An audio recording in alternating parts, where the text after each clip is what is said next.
Time for Sports 56 Middays with Greg Gaston and Eli Savoie. Sports 56 Middays is presented by FedEx. FedEx, helping small businesses simplify e-commerce. The Tigers reclaim their crown by crushing Alabama. Brady under center, victory formation, takes the snap, falls to an E, and that'll do it. The New England Patriots have won. And Virginia with the all-time turnaround title. We, the North, are now we, the champions. The Raptors, the 2019 NBA champs. 3-2. Here it is! The Washington Nationals are world champions for the first time in franchise history. Now, here are your hosts for Sports 56 Middays, Greg Gaston and Eli Savoie.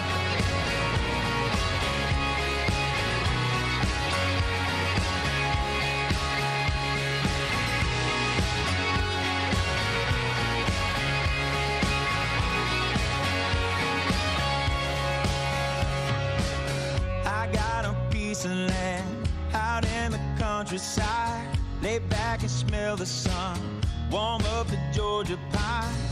Feels so good to be taking it easy. Why would I ever leave? 'Cause I know I got some good. It is Friday, the sun is shining. Welcome to November. Welcome to what should be an unbelievable sports weekend in Memphis. And welcome to Sports 56 Middays. Greg Gaston, Eli Savoie, Gabe Kuhn. We are in the Family Leisure Studios where family and fun come together. Family Leisure, 2120 Whitten Road, just north of I-40. It's the Friday, November 1st, 2019 edition of the program.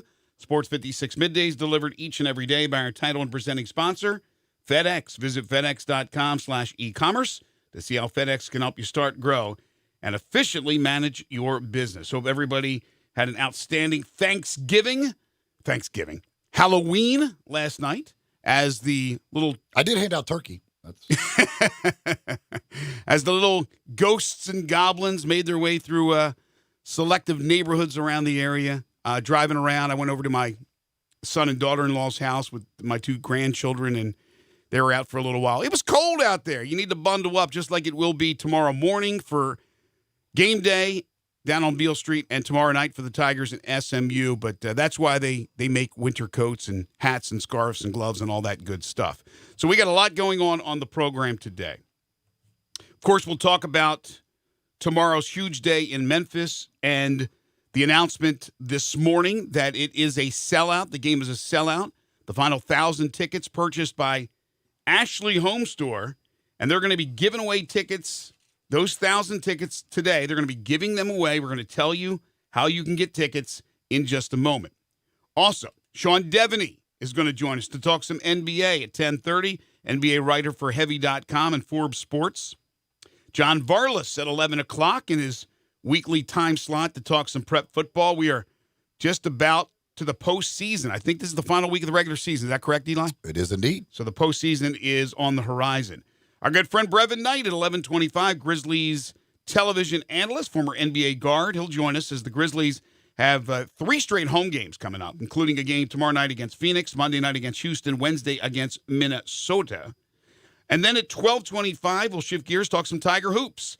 The season opener, the regular season opener, is Tuesday against South Carolina State, and we'll talk with assistant coach Cody Toppard. We also have 10 in a row, the game show that has swept the nation. We'll wrap it up with one final thing. Talk a little college football from last night, little NFL as well. But as I mentioned, Ashley Home Store has purchased the remaining 1,000 tickets to make it a sellout for tomorrow's Tigers-SMU game, and they are giving away those 1,000 tickets. So courtesy of Ashley Home Stores, you can pick up a limit of 2 free tickets starting today at noon at the Penny Hardaway Hall of Fame, of course, while supplies last. Nice gesture. Yeah, that's awesome that it's a sellout. That's cool stuff. It should look great on national TV. That's really cool. The Memphis fans have stepped up for a huge game, and with what will be very minimal help from SMU fans, filling up Liberty Bowl Memorial Stadium. So that is when we've seen the Libertyville field in the past, it was usually because of the opponent bringing a bunch of fans as well, whether it be Ole Miss or Tennessee. This is going to be full of Memphis fans, and that is awesome. Kudos to the fans stepping up, and it should make for just, again, what should be a fantastic day, morning, night, everything for this Memphis football program. Officially 58,325 tickets, according to a tweet from our Thursday guest, Dr. M. David Rudd, the president of the University of Memphis. This is the first sellout for a Tigers football game since October 17th of 2015, when the Tigers upset Ole Miss. That's, and again, I mean, it comes to and that was thanks in large part to Ole Miss. But this is, I would guess, I mean, I'd have to maybe really rack my brain thinking back. Maybe the most tickets ever bought by Memphis fans for a game. Could easily be. Well, what about, no, I think you're on the right path, because the Tennessee upset, there was a lot of orange. A lot of orange. Tennessee's here. Yeah, I mean, it's. Yeah, so you could be right. You could be right. I mean, the only times that stadium has been filled really for Memphis games has been when Ole Miss or Tennessee is here, and that's because they bring a bunch of fans. Gabe, when did you start? 2013. So you were on that team? Yeah. I forgot about that. Yeah. What Played in that game. What was that like?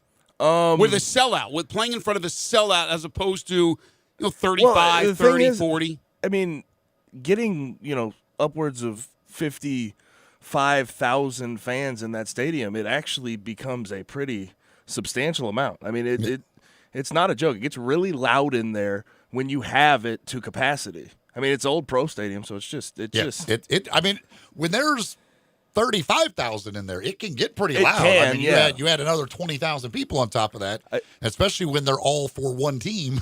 I think this is definitely different, given that it's going to be all hometown folks. Like, SMU is not a big traveling school. I think maybe with what they are right now, they might get a few people there. But this is all Memphis fans, really. Well, Steve Macy told us the other day that, I mean, they're bringing their pep band, and they gave their pep band tickets out of their allotment of 300. So, I mean, like there is going to be and some SMU fans maybe around this area or whatever may have bought them through Memphis. But, I mean, you're not talking more than probably 300 SMU fans out of you're basically looking at 58,000 Memphis fans. Gabe and I were talking before the show, and I want to bring Gabe into this conversation. And, folks, you can text in with your thoughts on the First Bank text line at 67129. As far as importance or hype, with everything surrounding this game, is this the biggest football game in Memphis history? And the other question is it the biggest game? And you and I came to the conclusion, Gabe, right, that it's from a hype standpoint, yes. I think there needs to be a distinction between most important and biggest. Like, right. This is, without a doubt, for this football program's history, the biggest and most hyped game probably ever. But if you're talking about important wins, the conference championship games are the most important. Now, you made a great point. Last year, it was an 8-4 Tigers team that won the tiebreak, got in, lost, ended up losing the bowl game, finished 8-6. But when you played in 17, 10-1, you guys were 10-1, playing for a New Year's 6 spot. Yeah, against UCF. And I would argue that's a very important game. That might be more important than what they're going into this weekend, because even if they win this, you have Cincinnati. That's going to become the most important game after you win this one. So I think there needs to be a distinction between importance and hype and biggest. Heck, the Houston and USF games, even though they're on the road, will be important, because if you lose those games, you're probably not going to be able to win that division and play in a conference championship, let alone be that Group of 5 representative in the Cotton Bowl, which got a nice little hit last night because App State lost. I would say it's the biggest game or most important game played in Memphis. I got to think about that for a second. It's the most important home game they've had. I think that's fair. Yeah, it's fair I because do. here's why it's very fair and probably accurate. The Tennessee game is hindsight. The upset was the greatest upset in Memphis football history. But the importance of the game going in, Memphis didn't have a chance. It's the only time they've ever beaten Tennessee. Ole Miss was certainly hyped up. Both the Ole Miss win in 17, right? And then this year was certainly hyped up. But this, with everything included, and knowing that you have to win, because if you lose this game, you're virtually done as far as being able to win the division. It would take a miracle. Yeah, SMU would have to lose 3 times. Right. So I think you're right, Eli. I think you could say this is the most important. We're talking now between the lines, the game itself.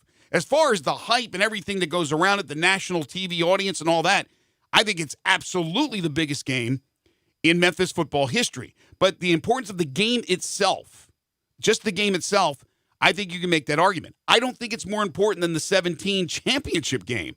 Because if you beat UCF, you go on to play in one of the big bowl games, the New Year's Six. And here, if you win this game, you still got to get over obstacles in Tampa, in Houston, and then Cincinnati. But with everything involved, it's that big. Somebody text in on the First Bank text line said, did you find out the Tigers were wanting to have a white out, gray out, or blue dress code? Nope. They're not doing anything. Wear what you want, right? as long as it's Tigers colors. From what I gathered, blue is the color of choice. Yeah, generally Generally, the Tiger fans wear blue. Like that is just, but there is no like, it's not a blue out. It's not like they're not promoting it as anything of that sort. They're just, it's wear your whatever you want. But yes, generally that means a bunch of blue. Being a part of the broadcast team, I was told to wear my blue shirt. Of course, I'll have a big, heavy jacket over it, and it will be a Tiger jacket, but it will be blue for the broadcast team. Yeah, and obviously, yes, people in the stands are going to be wearing, if you've got a blue coat, that's great. But I mean, people are going to be bundled up. It's going to be chilly out there, sitting out there for 3-4 hours. So, yeah, so wear whatever you can to stay warm, but there is no definite color that they are promoting. It's just what you got, but generally blue if you got it. Thomas is dialed in on the First Bank phone lines. 360-8255 is that number. Again, the First Bank text line 67129. You can message us at Sports56 WHBQ on Facebook, Periscope, Instagram, YouTube, and Twitter. Thomas, how are you? Hey guys, I'm trying my best, frantically trying to find some tickets right now, and you cannot find them. I agree. That's what a sellout means, Thomas. Yep, I never seen anything. There might be some outlets where you might be able to find maybe 2 or 3, but I can't find them nowhere. And I hate I waited till this morning. I'm gonna tell you what happened, Greg. Go to the Penny Hardaway. What time do you got to go? Yeah, they're giving away free tickets. My daughter waited till this morning to decide she wanted to go to the game. When I got to here to work, I was gonna go ahead and make the purchase. I can't find no ticket. I've never seen anything like this before in my life. Okay, but listen, Thomas, take a breath for a second. Did you hear what I said about the free tickets they're giving away starting at noon? Well, I didn't hear about that. Penny Hardaway Hall of Fame. Ashley Furniture bought the final 1,000 tickets. They're giving away 2 per person while supplies last. It's starting at 12 at the Penny Hardaway Hall of Fame. I think I'm going to leave work early. Thank you, my friend. Appreciate the phone call. Our friend Chris Thomas texts in and says that Dr. Rudd on social media has asked Tiger fans to wear blue. It's not officially a blue out or like they have in Penn State with the white out. Nobody is making a big deal about that. But if President Rudd's asking for it, I would imagine a lot of people will oblige. What we do not want to see in there is orange. I will bet $1 billion that there will be at least one person that's wearing some type of Tennessee garb because it's like some kind of law. No matter where you go in this world. I mean, I told this story a million times. I was at the Vatican, for goodness sakes. I saw 3 different orange because somebody will be wearing their hunting gear to stay warm. Well, forget there probably will be orange. Forget about the hunting gear. I'm talking about an official Tennessee hat or jacket or sweatshirt. I was at the Vatican. 3 different people. 3 different people.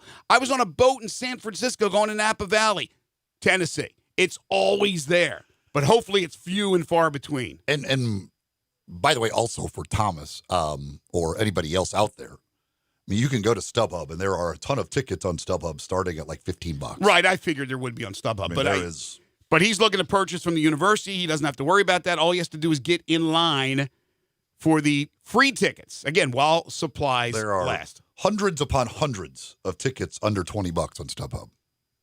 So now the question is, who's the guest picker? And the rumor now this morning is that it could be Jerry Lawler, which I said would be in my group of third choice. Timberlake 1, not even close, 2 Penny Hardaway, and then a group that would include Jerry Lawler. Now here's the thing. My granddaughter and my son and daughter-in-law and my little grandson were trick-or-treating last night, as I mentioned. My son lives 2 doors away from Jerry Lawler, so he went over their house for little Halloween, and Jerry's out there giving the candy to the kids. He's a great guy. And Greg asked him about it. And he didn't dance around it, but he kind of, no, I haven't been asked. And, where is it going to be set up? That kind of stuff. So he could be playing possum on that. But the Penny Hardaway thing, Penny's going to absolutely be there. I don't know if he's on set for whatever reason. I know D'Angelo Williams is going to be there. Obviously, Mike Norvell will be on set. We talked to Mike yesterday about that. That's at, 8:45? Eli, I think Mike said, 8:45. But here's the thing. So Timberlake, according to Kirk Herbstreit, who is, by the way, a neighbor of his in Nashville, said that he's filming a movie. And then we looked it up yesterday, my son and I, that the movie doesn't start production until the 9th of November. But he's supposedly already down there. I don't know. Maybe he is, maybe he's not. But you're telling me you can't zip them in, zip them out on a Saturday morning? And Timberlake, he really does a good job in promoting Memphis and representing Memphis. So I'm not counting it out that it's off the board because of this movie thing, again, that hasn't started production yet. So who knows what'll happen. But Jerry Lawler, look, we love Jerry Lawler, friend of the show. He'd be a great representative. But if you're talking about like an A-lister, like Ole Miss had with Katy Perry, or Texas has had with Matthew McConaughey, Timberlake is the only one that fits that category. Alan has dialed in. Alan, how are you? Yeah, guys, I want to tell you a funny story about game day. Sure. You remember when Peyton was going for the Heisman Trophy? Yes. And all the Tennessee fans thought it was ESPN's fault because he didn't get it because they started pushing Woodson? Right. And so we started writing letters to them and telling them how they sucked and everything. And next year they wanted to bring game day. Instead of having it out where the people could be, they had to put it on top of the communications building because they were scared people were going to throw things at them. They should have skipped it all together. They were telling them, keep your game day ass away. Yeah, I would have picked somewhere else to go. Thank you, my Remember friend. Chris Fowler called us trailer trash. Oh, my gosh. Thanks, Alan. And kind of started a war. Thank you. Wow. The got a tweet from Bob. Well, this is rough. Says the feeling you have when you've had season tickets since 1980, never miss a game, and one of your best friends plans his daughter's wedding on 11/2/2019 that starts at 6:00. Ouch. That's what. Just how good of a friend is that? Yeah, my question. You have a simple question to ask yourself. Just how good of a friend is that? No, I think the bigger question is how important is the best friend? That is, boy, that's some all-time bad planning right there. That's why you just don't plan weddings at all during football season. If you just leave football season alone completely, you can't have these things. Well, there's plenty of other Saturdays in the year that don't include football. I can say I understand where you're coming from, but I have an anniversary that happens to be on October 19th. Now, granted, when I got married, I was just starting my broadcasting career. It was a long time ago, so it didn't really affect my work at that time. It would have years later, but I got married in the fall, and I've already been to 2 fall weddings this year. So I completely agree with you. It's a crapshoot, certainly, to some regards, because some people may not be able to make it. because of their allegiances. We know how important football is to a lot of people. Folks, Pinnacle Roofing and Restoration for all your roofing and home repair needs. Call my friend Brandon McCullough at 901-438-5084 or go online to newroofmemphis.com. They do offer financing with many different plans and options, including a 6, 12, or 18-month same-as-cash option. They will work with your insurance company or out of pocket. Pinnacle is part of the Roofs for Troops program, so any veteran, active or retired, you get a $250 rebate on the purchase of a new roof. They do residential and commercial roofing. So all you business owners and property managers out there, if you have a leak or any other roofing issue, you call Brandon today, and they'll come out and do a free roof inspection. They're licensed, bonded, and insured, a member of the Better Business Bureau, and you get a 5-year labor warranty on all roofs. And all their work is satisfaction guaranteed. Don't forget about the $100 referral fee for all new roofs. You refer somebody to Pinnacle, they end up using Pinnacle, you get $100 for that referral. They do work around the home, carpentry work, exterior painting. They can replace gutters, put up fencing, siding, rotten wood repair, those window sills which get really nasty. They can take care of that. If you can do it yourself, do it. If not, call the experts at Pinnacle Roofing and Restoration, your one-stop shop for all your home repair needs. Do yourself a favor. Do what I do. Call Brandon McCullough. When you do, tell him I sent you. 901-438-5084 or online at newroofmemphis.com. It's Pinnacle Roofing and Restoration for all your roofing and home repair needs. When we return, we're going to talk some NBA. Sean Devaney will join us. This is Middays on Real Sports Talk, Sports 56, 96.1 and 87.7.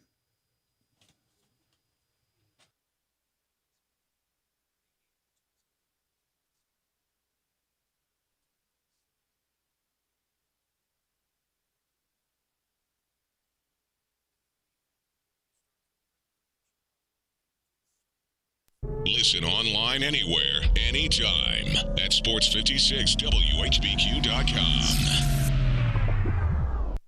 Hi, this is John Conway with Conway Services. We're committed at Conway Services to joining St. Jude in the fight against childhood cancers. During our buyback promotion, we're donating a portion of all systems replaced to St. Jude Children's Research Hospital. It's buyback days at Conway Services. We'll buy back your repair bill up to $1,500 toward the purchase of select Carrier Infinity systems. That's right, we'll buy back your repair bill up to $1,500, even if we didn't do the repair. Just show us your repair bill from any company and we'll buy back the repair. If you didn't have a repair bill this year, we'll give you up to a $1,500 trade-in for that old energy guzzling system toward the purchase of select Carrier Infinity systems. When air conditioners get older and inefficient, the cost of repairs and higher utility costs can almost pay for a new system. Plus, your new system from Conway Services will help St. Jude Children's Research Hospital. Call Conway Services, the Mid-South's premier heating, cooling, plumbing, and electric service company at 384-3511 today. Call 384-3511. Conway Services. Call Conway today. Do you know one of the best things you can do for your employees or family's health? Provide Arctic Clear bottled water. Arctic Clear bottled water is your locally owned and operated bottled water provider. Arctic Clear is 100% natural spring water with free delivery and setup, dependable service, and no long-term contracts. What an easy choice. Call Jeff Manus today, 901-382-2363, or visit arctic-clear.com. Arctic Clear bottled water. Call now, 382-2363. That's 382-2363. Hi folks, Rob Walker, Infinity of Memphis, and we've got a new Infinity crossover vehicle that has raised the standard of comparison to a new level. Imagine having both sports car performance and eco-friendly efficiency on demand, working together to empower every driving experience. The result of 20 years of engineering, QX50's award-winning variable compression turbo engine is the world's only engine of its kind. Like two engines in one, it delivers a combination of power and efficiency that is truly in a category all its own, and only Infinity has it. You'll never sacrifice performance for the sake of efficiency again. And the new QX50 offers more horsepower than its Audi, Lexus, and Mercedes competitors. Add to that QX50's award-winning sumptuous interior, and you have the best combination of performance and comfort in the mid-size crossover segment. Infinity of Memphis, and online at infinityofmemphis.com.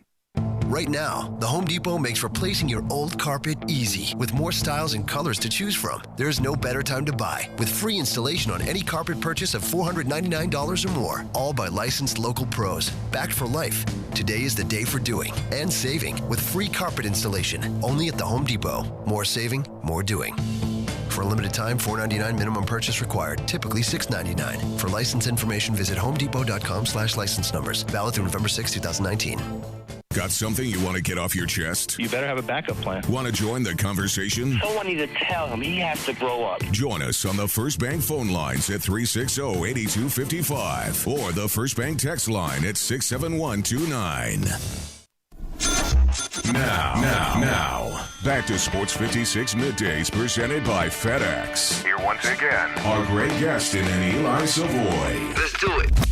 Well, she was an American girl. Welcome back, everybody. 10:28 is the time. Going to talk a little NBA with Sean Devaney here in just a moment. The Philadelphia 76ers, the only remaining undefeated team in the league at 4-0. I'm going to guess that they won't run the table this year, Eli. It's just a stab in the dark here. But off to a fantastic start leading the Eastern Conference. Miami, Toronto, the defending champs, both 4-1. In the West, Utah, despite the struggles from Mike Conley, they are off to a 4-1 start. It seems to be it's going to be a wide open race. We'll see if Sean Devaney agrees as he joins us on the program. Sean Devaney, NBA writer for Heavy.com, Forbes sports author, and you can follow him on Twitter at Sean Devaney. What's happening, Sean? Not much. How are you guys? Great. You have a nice summer, I hope. It was a fantastic summer. Yeah. My daughter is 2, so it's kind of like the perfect age to be able to have a little girl running around in 80-degree heat. So it was fun. Yeah. the terrible twos. Been there and done that.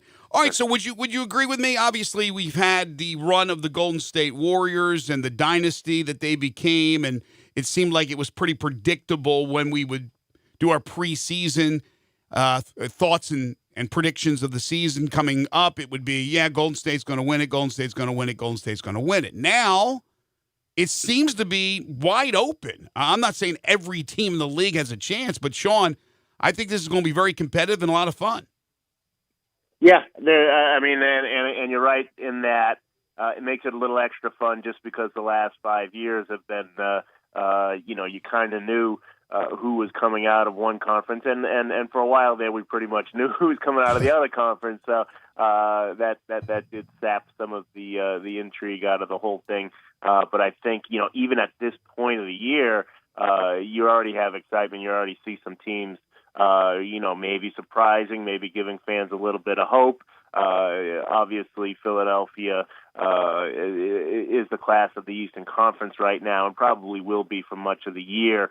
Milwaukee will bounce back as well. But in the West, you probably could have 5 or 6 teams that are capable of going to the finals. Utah, Houston is capable. The 2 LA teams certainly are capable. I think Denver, maybe even Portland. And to have 5, 6 teams with a legitimate chance to win the Western Conference, that is much different than where we've been in recent years. And you have some teams that maybe have hope that wouldn't have before. Dallas, for example. San Antonio has been pretty good. You mentioned Miami. So, this is at this point in the year to have so many teams with a legitimate chance of reaching the finals. It's a nice development. Tomorrow night here in Memphis, Phoenix will be in town. And this Phoenix team, they lose DeAndre Ayton after one game to the suspension, but they've got wins over the Clippers. They killed the Warriors. Their only 2 losses are 1-point losses to Utah and to Denver. How much improved is this Phoenix team, you think? Well, I think they got the one thing, and Monty Williams is going to get a lot of credit. He should, but in fairness to the other coaches that they've had before, it's impossible when you've got a bunch of young guys. If you don't have a point guard who can organize those players and sort of bring whatever the coach is drawing up on the whiteboard, bring that to the floor, then you're not going to get very far. And going out and getting Ricky Rubio, a veteran who doesn't need to score himself, really can't score himself, so it's that problem takes care of itself. But is a guy who's going to be a pass first point guard, a guy who can really set the table for some of the young scorers that they have. you can see the difference in them immediately. They're playing better defense as well, which has been an issue for them. Rubio is part of that. Aaron Baines is part of that as well. So you're just seeing them really approach things in a much more organized fashion, a much more professional fashion than we've seen from Phoenix in the last few years. Sean, we've seen the dynamic of Westbrook and Harden together in OKC, and we saw Durant with them. But now the two together, Westbrook and Harden in Houston. Houston has certainly been involved in the battles to try to get to the championship game, but they've run into Golden State. This year, it's wide open. How good do you think this Houston team can be with this dynamic together again? I think they're going to, win 50-something games. I think that that they're good enough to do that. But I just don't. I don't see them as a team that can get by some of the other more complete rosters that we have around the league. And that's just something that you swap out Chris Paul and you bring in Russell Westbrook, and obviously there's some advantages to that, but there's significant disadvantages as well. Especially in terms of the shooting. I mean, this is one of the worst shooters in the history of the NBA, playing for one of the teams that loves to shoot the 3-point ball as much as any team in the history of the NBA. So, that's just how's that going to work, right? If he's going to go out there and jack up 4, 5, 6 3-pointers a night and shoot around 30%. Over time, that's just going to be too hard for them to, when you get in the playoffs and you're playing against quality defense over a 7-game series, that's going to be something that other teams can't expose. So, I think that they'll do okay in the regular season. I think that they're just not going to be able to hang in the playoffs with some of the other teams in the West. Sean, how bad do you think it could be for Golden State? I think it could be very bad. Obviously, what we've seen so far has been pretty bad. They obviously without Klay Thompson in there, they were going to be much different than they thought. It's a very thin team. It's a very young team, and I think you really see the effects of that. They brought along some of these guys slowly, and you're able to do that when you have the kind of lineups that they've had. But they really in the end, the guys that they brought along, just haven't really worked out once they've left Golden State. Once you leave the cover of playing with Steph and Klay Thompson and Kevin Durant, we've seen Patrick McCaw struggle, leaving Golden State. We saw Alonzo McKinney, who looked good for them, and then they wind up letting him go because all of a sudden he's got to play more, and you can really see some of the flaws exposed. So they've done a pretty good job developing guys with the rest of that lineup. But the thing is, once that lineup's not there, you can't really rely on those players. So that's sort of where they are. They've got a lot of young guys who just aren't ready for the roles that they're being given, and I don't see that changing. But I also don't see, this could be, you think back to the Tim Duncan going to the Spurs, this could be something like that, right? I mean, they utterly tanked this year. They get James Wiseman and they get Klay Thompson back next year. You could certainly see something like that happening. NBA writer, author Sean Devaney joining us here on the program. You can follow him on Twitter at Sean Devaney. Lakers off to a pretty good start. They're 3-1. We watched them the other night as they played the Grizzlies, and it was the Anthony Davis free throw shooting contest show.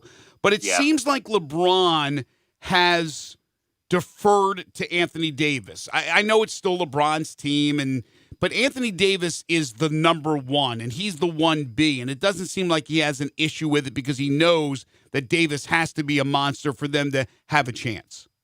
Yeah, certainly LeBron invested a lot personally in Anthony Davis coming to the Lakers. So it's in LeBron's best interest to make sure he succeeds. And I think the struggles that Davis had during the preseason, he shot the ball terribly in the preseason. He shot the ball terribly against the Clippers. He shot the ball, I think it was 7 for 17 against Utah in their second game. So really, the whole month of October before the last couple of games, he was really having a hard time. So I think, especially going against Charlotte, going against Memphis, where you have inexperienced guys trying to guard him or guys who are just outmatched, then LeBron really made it a focus to try to get Anthony Davis going. They've got a 3-game trip that they're going on now. We'll see if he can keep it going. That's going to be something that's going to be a dynamic all throughout the year. Is when Anthony Davis hits a slump, I would expect to see LeBron do what he did the last couple games and really try to feed Anthony Davis, really try to get him going. So I think that that's going to be a pattern throughout the year. Sean, I don't know if you've had a chance to see the Grizzlies at all yet, but if you have, what's your thoughts on Ja Morant? Well, I mean, he looks every bit the part that we thought he was going to be. I mean, I just the dynamic playmaking, the ability to break down a defense and get. Obviously it's tough on a point guard, especially with his style of play at his age and experience level, because and you see him do this. Sometimes you bite off more than you can chew. You get yourself into the lane, and then you say, "Oh, geez, now what?" But certainly we see a guy. When you look at him, you have to see a guy who can have the potential to be a guy who forces the defense to react to everything that he does. He's making the passes. I think that will improve over time. His passing ability is there, but the decision making is going to require experience. And they're doing the right thing. And put him out there, 25, 30 minutes a night, and he's got to learn. And he's going to learn by fire. And I think, having watched him in college and talking to people about him, there are guys who you want to learn with experience. There are guys who you want to protect and maybe bring them along slowly, who have a different mentality. Ja Morant, to me, he's got the mentality of he wants to be out there. If he's making mistakes, he can handle it and move on to the next play. He seems to have that mental toughness. So I think his obviously there's a lot of mistakes, as I say, but I think he's got a very bright future. You've seen you've covered this league for a while. The Jaren Jackson Jr. certainly shows a lot of ability, but he's had issues going back to his college days with foul trouble, and it seems like every game, it feels like in the first 3 minutes about he picks up 2 fouls. How he's still extremely young. I mean, he's 20 years old. How concerning you think that is at this point, or is it nothing and you figure he'll figure this out? Yeah, I mean, I do think, we talked about Morant's mentality. I do think that Jaren Jackson is the opposite, that he is somebody that you do have to bring along slowly, that he does get inside his own head a little bit and overthink things, and I think he's probably thinking too much about the fouls. I mean, it was a problem for him last year. It was something that scouts said before, coming in to the NBA. So, this is not something that I think is surprising. But he's so young, and like I say, I do think his mentality is such that that he does get inside his own head a little bit, and I think that's something that they've got to work on, and they've got to sort of bring him along slowly with that. But when he's on the floor, you can see the impact that he has. And really the potential is there. But the foul thing is definitely something that is as much between the ears as it is physical, and they have to find a way to address that. All right, final thing for you. I know it's very early in the season, but when you peek at the standings, the teams at the bottom in both conferences, you expect them to be there. Either they're very, very young or they're just not that talented. In Brooklyn's case, they have Kyrie, but they don't have Durant. There's reasons. There's built-in excuses. Memphis is a very young team. But I expected more from Sacramento. I think they got a pretty good team. They're 0-5 to start the year. What are the problems there? I think they did a couple of things. For one thing, I think that they hyped themselves up a little bit too much. I do think that a lot of the young guys came in, Buddy Hield and De'Aaron Fox and guys like that, and because they had shown improvement last year, I think they just sort of expected that they would improve this year without taking into account the fact that they'd have to actually go out and work for it a little bit. So I think that's been part of it. I think that some of the moves they made in the off season, which were designed for a team that's about to make the playoffs, and they didn't. I think the front office didn't recognize that this team still needed more time. So they go out and they sign, Trevor Ariza and Dwayne Dedman, veteran guys who are supposed to put them over the hump, but they weren't close to the top of the hump yet. I think they overestimated how close they were. They needed more time, and I think you see some of that going on. Luke Walton is getting absolutely pilloried. I think he deserves some of it. I don't think his rotations have made a lot of sense at times. But in the end, I think you have some young players, and you look at the numbers from Fox and Heald and guys like that, and they're really players who probably expected this to be easier at this point than it is. So they've got to regroup, no question. But this has been I agree with you. This is a pretty shocking start to lose to the Hornets the way they did this week. That's inexcusable. All right, great stuff as always. Sean Devaney, NBA writer for Heavy.com, Forbes Sports. You can follow him on Twitter at Sean Devaney. Thank you, Sean. We'll talk to you down the road. Okay, thanks, guys. Take care. Folks, if you're heading down to game day tomorrow morning, once it wraps up at 11 o'clock, that's exactly when brunch starts over at the Vault on G.E. Patterson there in the South Main area. They run their brunch on Saturdays and Sundays from 11 a.m.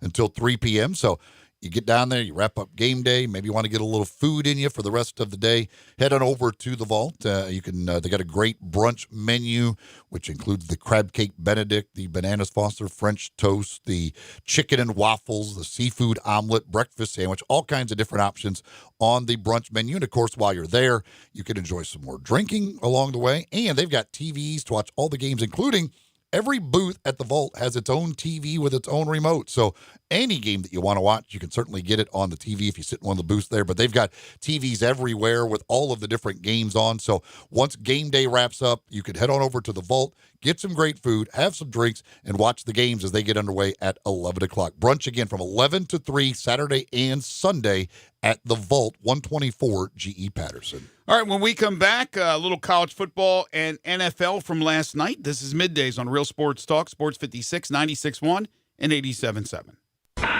Sports Time with Rollo and Stats. Every weekday afternoon from 3 till 6. Right here on Sports 56, 96.1 and 87.7. DeSoto Auto Sales specializes in late model cars with low mileage. They have the highest standards in the car industry. All of their cars are test-driven, checked out from head to toe. Unlimited inventory, every make and model. And if it's not on the lot, they'll find it for you. Walk in the door of DeSoto Auto Sales, 5704 Goodman Road. Within 45 minutes, you can test your car, get credit approval, and finish paperwork within an hour. No shortcuts at DeSoto Auto Sales. Kind, courteous employees, a down-home environment. DeSoto Auto Sales cares about your time. Lowest prices in a 350-mile radius. We're living in a world today where time does matter. Visit them online. Check out their referrals. DeSotoAutosales.com. Very proud to serve DeSoto County and other surrounding areas. DeSoto Auto Sales, 5704 Goodman Road. Call 662-890-7184. 662-890-7184. Come on down to DeSoto Auto Sales. Mid-South Power Distributors is your source for all things diesel. For more than 26 years, they've supplied all the diesel parts that you need. From simple repairs to complete overhauls, they have it all. Whether it's heavy, medium, light duty, agricultural, marine, or off-road, Mid-South Power is the leading source for all things diesel. Fuel injection, turbochargers, engine parts, alternators, starters, and brakes, they can supply all the parts and services you need. Stop in today at 3250 Mill Branch Road in Memphis or call 901-396-0710. Your nationally ranked Memphis Tigers football team is back home on Saturday, November 2nd versus number 14 SMU in the primetime ABC slot at 6:30 p.m. Now, this is one of the biggest games in Memphis history, and it's time to show the nation what Memphis can do when the whole community stands together. This is our city, our team, and our stadium. Tickets start at just $20 and are available now at GoTigersGo.com. It's Memphis versus SMU, Saturday, November 2nd at 6:30 p.m. Sponsored by Conway Services and WMC5. Stripe up. If you're going on vacation, making a college campus visit, or if business takes you out of town, there's just no better place to board your dog than Barks and Recreation, 965 Reddick Cove between Bud Davis Cadillac and the Blue Plate Cafe in East Memphis. Boarding, daycare, grooming, we have the best of everything at Barks. Indoor-outdoor kennels so your family member can go in and out as they please. Indoor and outdoor play areas. 4 walks a day, group play, and individual attention from the best staff in the Mid-South, which includes an overnight staff to ensure the safety and comfort of your pet 24 hours a day. All reasons to choose Barks and Recreation above all other boarding and daycare facilities. BarksDaycare.com or 509-0909. Check us out and make your reservations now at BarksDaycare.com. If your dog could speak, he'd say Barks. Now, back to Sports 56 Middays presented by FedEx. Here once again are Greg Gaston and Eli Savoie. 49ers improved to 8-0 as they kick off Week 9 of the NFL season with a win last night over Arizona. Cardinals hung in there. They fall to 3-5-1. Final score 28-25. 49ers. Jimmy Garoppolo, 4 touchdown passes. Yeah, and Emmanuel Sanders has certainly fit right in. I mean, it is. He had 7 catches, 112 yards, and a touchdown last night. Had the touchdown last week immediately. He has added a little bit of explosiveness and a nice dimension, nice weapon on the outside for Garoppolo. They're really good. That's the most points their defense had given up this year. Cardinals hitting the big 88-yard touchdown on them to pull within 3, but that's 49ers are really, really good. Yeah, they're good. I wasn't so sure how good they were. I've been watching them. The defense, John Lynch, you got to give him credit. He's assembled a really, really good team on both sides of the ball. I was impressed with Kyler Murray, though. I thought he had a good game and didn't make mistakes, and he was able to do some things with his legs, as you would expect, and also with his arm. And Arizona's, they're hanging in there. Not a great team, but they're not a horrible team. They're 3-5-1. But the Niners, one of only 2 unbeaten teams remaining. Hey, Gabe, you suggested that I would imagine you want to suggest to our listening audience that they read the Trent Williams story. If you want to tell us a little bit about that. Well, Trent Williams, as you guys have known, has been holding out. And the Redskins have not been giving him proper care. He came out today. I'll just give you a brief synopsis. He had cancer, and he went to the training staff 5.5 years ago. He said it was, the first year or the last year Mike Shanahan was there that he told them about the situation, about the lump on his skull, which turned out to actually be cancer. Finally got removed, and he's healthy now. But the Redskins did nothing to help. 5.5 years ago? Yeah, I was reading that. It's really crazy because, basically I was like, no, don't worry about it. You're fine. It's okay. No, it's not an issue. And it just kept growing. And it's like, they just kept saying, no, you're good. It's nothing whatsoever. I mean, that's a strange thing. And now the Redskins say they're going to have somebody, investigate this and review all this. But that doesn't give you a whole lot of faith in team doctors if you got some lump on your skull that keeps growing year after year, and you're with the same team. It's not you switch teams, so that these guys get to see this, and they're just constantly telling, no, it's fine. And you find out it's a tumor on your skull. I mean, without a question, too. And it was I forget I'll go find the name of it, but it's a rare type of cancer, and regardless of how he ended up in the end healthy. They need to fire that training staff. There's no excuse for that, and that's just absolutely abysmal. Yeah, something in the water in the D.C. area because we know what happened at my alma mater with Maryland and that situation. Boy, that is ugly. He even said during some other when he was having surgery on his knee, he was like, "Can you all remove this thing on my head?" And they were like, "No, it's don't worry about that thing. Who cares about that tumor growing on your skull? That is nothing. Do not worry about it." And you can sense in interviews just his level of frustration and anger toward that sort of just the franchise as a whole at this point. Well, that's the thing. He even said there is a lack of trust. I don't understand. He's back theoretically, because he had to report to get the year of service, but there's no way he can play for them. He hates that organization right now. He literally hates the organization. I just can't see any way that he could be on the field for them. I covered the Redskins for 10 years, not day to day. We were 2 hours away, but we covered them. We went to the games and press conferences and things of that nature. It was a great organization. Jack Kent Cook was the owner. Joe Gibbs was the head coach. Everything. we have Joe Theismann a lot on the show, and it was kind of the end of Joe Theismann, but the beginning of the run with Doug Williams winning a Super Bowl and all that. The Hogs, and it was great. The Redskins band, and they played at RFK Stadium, and everything was terrific. And then Daniel Snyder takes ownership of that team eventually, and they are now, I would imagine that most people consider them the worst franchise in the NFL, the worst run franchise in the NFL. Yeah, and people were quick to talk about Jay Gruden being a bad coach. I don't think he's a good coach by any stretch. I'm not saying that, but clearly, there were things over his head that he couldn't deal with, and that when you look at, I think Kyle Shanahan came out, and when they asked about, well, how was it? What was the best thing about working with the Redskins? And he said, I got to work with was He goes, what was the worst thing? He goes, everything else. No, that organization is there is no doubt it is a. It was a great organization. Now it's a horrible. Yeah, and that's what ownership can do for you. I wonder what coaches they're going to be able to hire. Like, are there right? Because you just know you're walking into probably a lose-lose situation. I don't know. With him as the owner and the way it's being run right now, if there's any coach who thinks, oh, yeah, this is going to be it. I know there's a lot of guys listening. There's only 32 of those jobs out there. Right. There's always going to be somebody who somebody says, will take that job. Listen, it's an opportunity to be a head coach in the NFL. But, man, oh, man, that is – you got to seriously look at that and go, what am I walking into? Yeah, you're either going to get the bounce-back coach who had just been fired and is looking for another job, or maybe a young coach out there who doesn't have a lot of opportunities and wants to be an NFL head coach.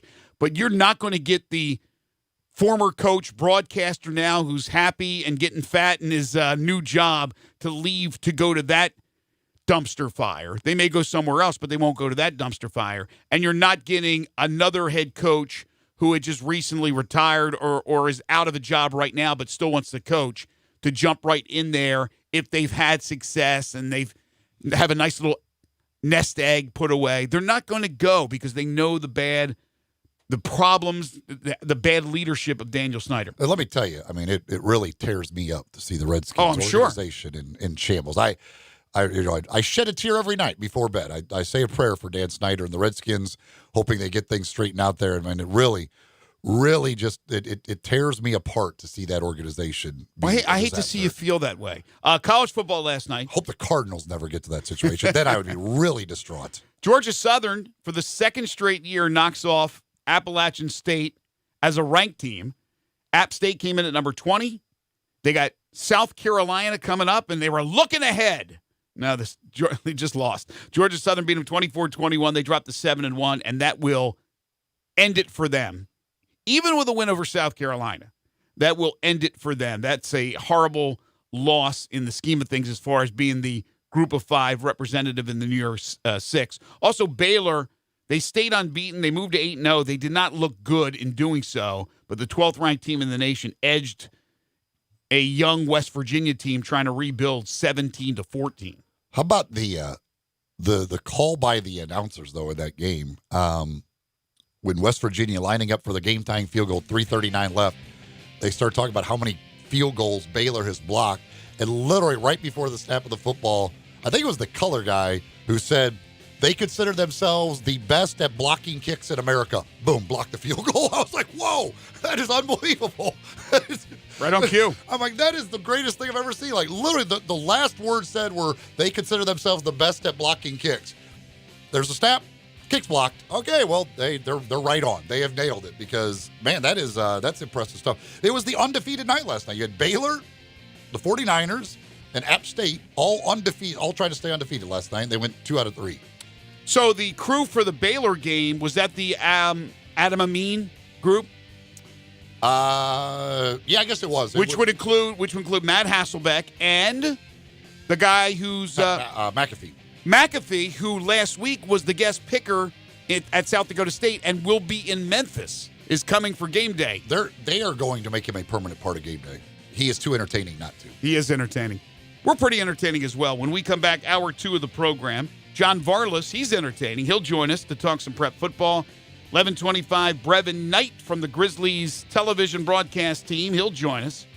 And then at 12:25, Cody Toppard, University of Memphis basketball assistant coach, will join us. Plus, 10 in a row. I think this one's an easy question. That'll be coming up later on.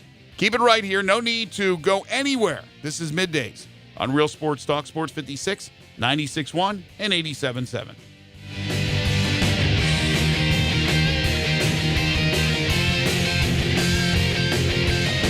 Hi, this is Troy Five-Ash, owner of Five-Ash Roofing. It is that time of year where the weather is unpredictable, and given the recent storms, it's a good time to discuss insurance claims. So here's a few things you should know. Always hire a local contractor, because if you have a problem with your roof down the road, you want to be able to find him.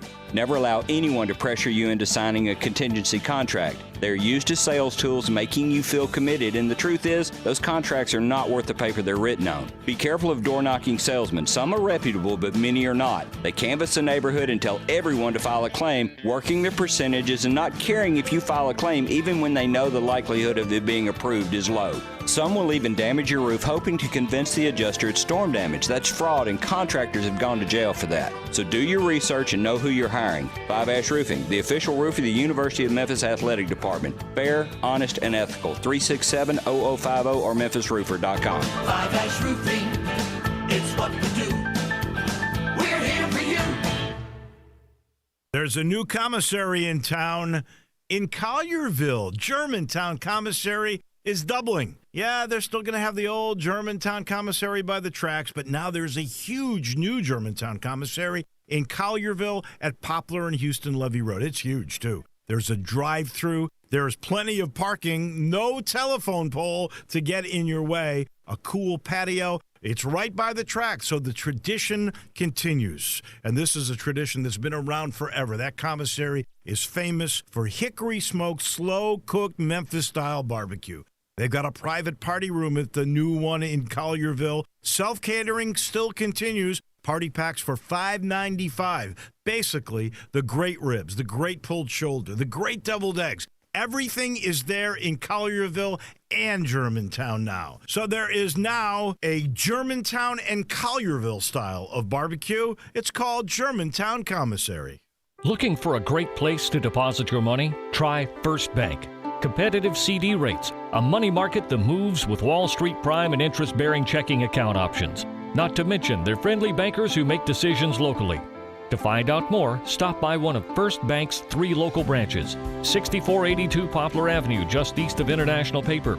8398 Highway 64 across from Wolf Chase. And 6280 Highway 64 in Oakland. Or visit firstbankonline.com. Member FDIC. You have to be up in 5 hours, 2 hours, 6 minutes. And when you hear, you realize that you haven't slept a wink.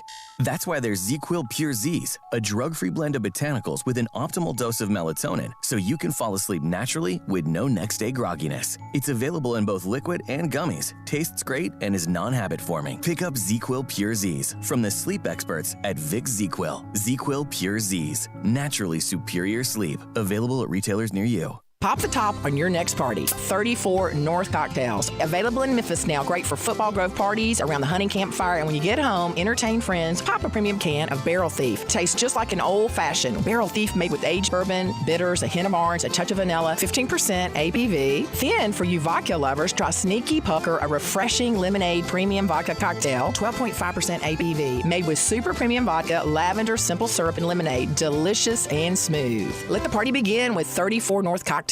You already know you can listen to Sports 56, 96.1, and 87.7 anywhere with the Sports 56 app or at sports56whbq.com. But you can also keep up to date with everything going on by keeping up with Sports 56 on social media. Be sure to follow us on Twitter, Facebook, Instagram, YouTube, and Twitch for information on breaking news, chances to win prizes, and video of all the shows. Don't miss out on anything that's going on. Stay in touch with Sports 56, 96.1, and 87.7 on social media. We are Sports 56 WHBQ Memphis, WIVG-FM Tunica Memphis, and WPG-FLP Memphis, Flynn Broadcasting Stations. Bust it. Now, back to Sports 56 Middays delivered by FedEx. This hour of Sports 56 Middays is also brought to you by Gold Strike Casino and Resort in Tunica. Here once again are Greg Gaston and Eli Savoie. Now you know what to do, G. Bust the move. Welcome back, everybody. 11:02 the time. Hour 2, Sports 56 Middays on this lovely Friday, November 1st, 2019. The sun is shining, and we are set for a huge weekend in Memphis, but it's also a huge night in prep football. We'll talk to John Varlas in just a second. We are in the Family Leisure Studios where family and fun come together. Family Leisure, 2120 Whitten Road, just north of I-40. Their man cave sale going on right now. Sports 56 Middays is delivered each and every day by our title and presenting sponsor, the great folks at FedEx. No matter what stage you are at in your business, there's room to grow online. Learn more at FedEx.com/e-commerce. Also, the second hour of the program is brought to you by the Gold Strike Casino Resort and the new Moneyline Book Bar and Grill. And a little bit later on in the hour, we're going to be joined by the Moneyline Sportsbook manager, Art Hoyne, talk a little bit about what's going on down at the Gold Strike. But right now, it's time for JV. It's time to talk some high school sports on Sports 56 Middays. Joining Greg and Eli is John Varlas from the Daily Memphian. Check out John's prep coverage at dailymemphian.com. Now, here's John with Greg and Eli. There must be some kind of way out of here. Said a joker to the thief. It is John Varlas from the Daily Memphian. You can follow him on Twitter at John Varlas. So what time you heading down tomorrow morning to game day? No, I'm not.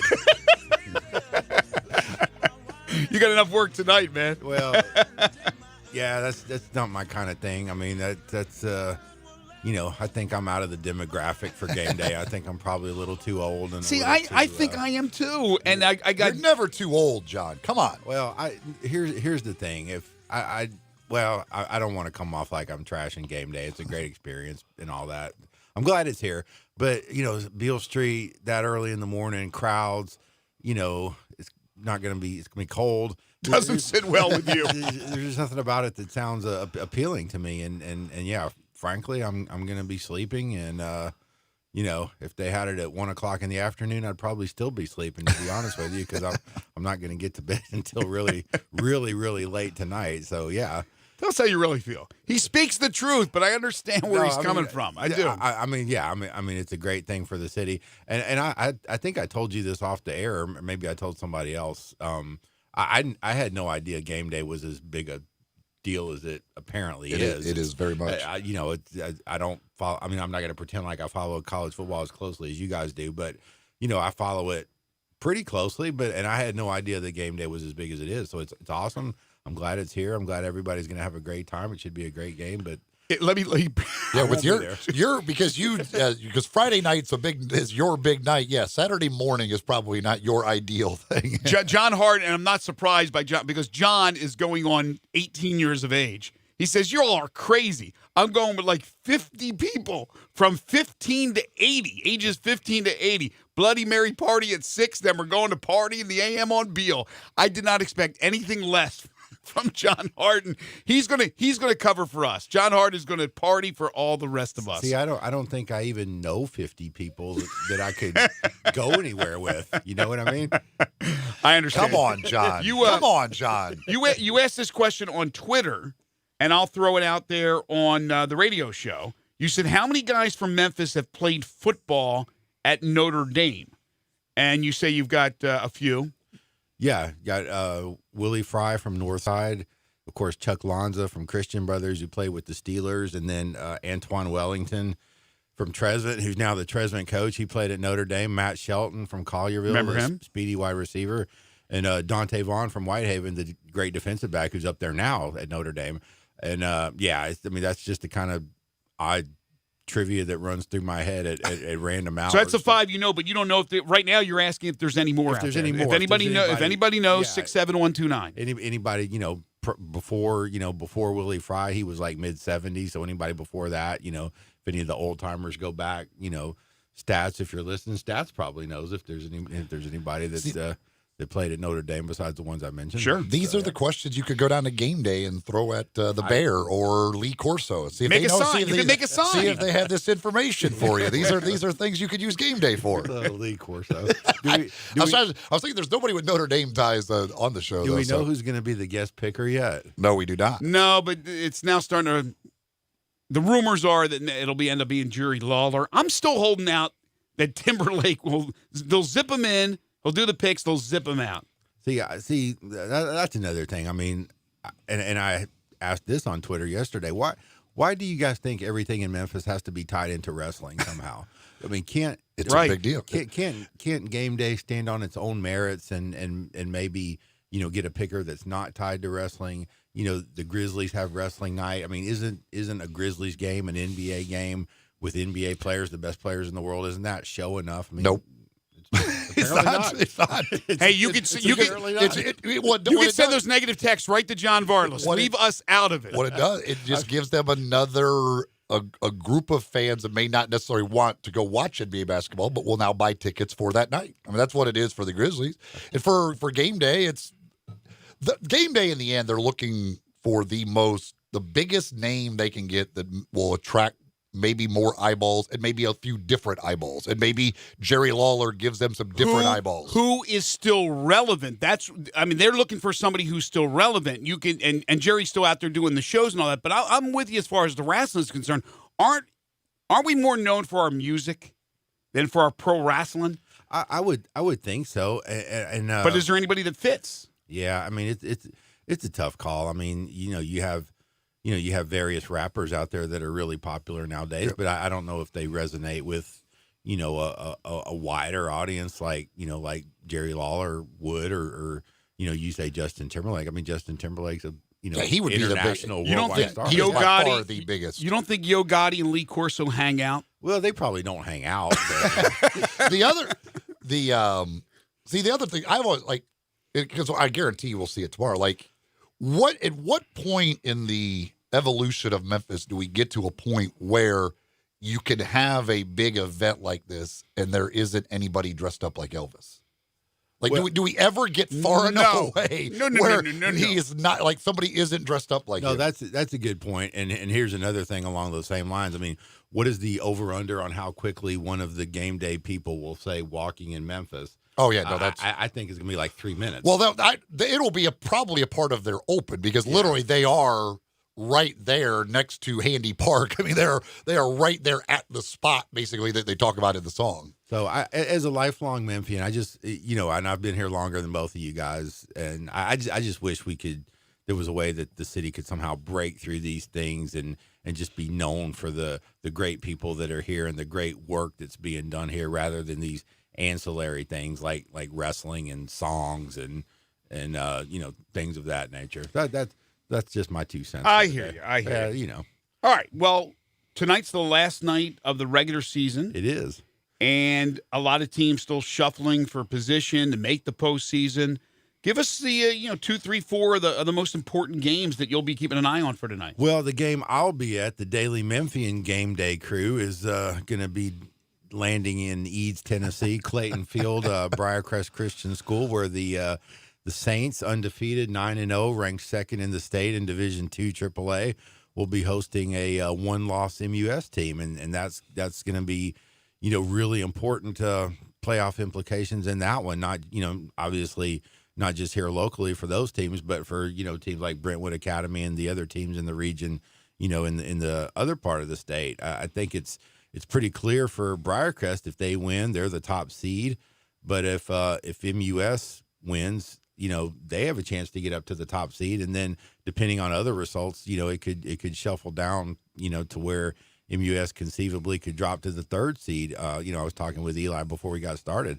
They could drop all the way down to the third seed, which would require a tough trip in the first round of the playoffs. So, there'll be a lot going on in that one. A lot of future Division I college players in that game. If anybody's in town for the Tiger game and wants to go see, Omari Thomas and Jabari Small and, Marcus Henderson from MUS and Devontae Nelson, and that's committed to Memphis, and those guys, there's going to be a lot of Division I talent on that field, and it's going to be a really good game out there at Briarcrest. Get out there early. It's going to be a fun one. Yeah, because with the way the Division II AAA region, the division is set up, it's the two teams, the third and fourth seed from this side, which is the four schools, or will end up being it'll be Christian Brothers, MUS, Briarcrest, and then MBA will be, because they've joined the side now.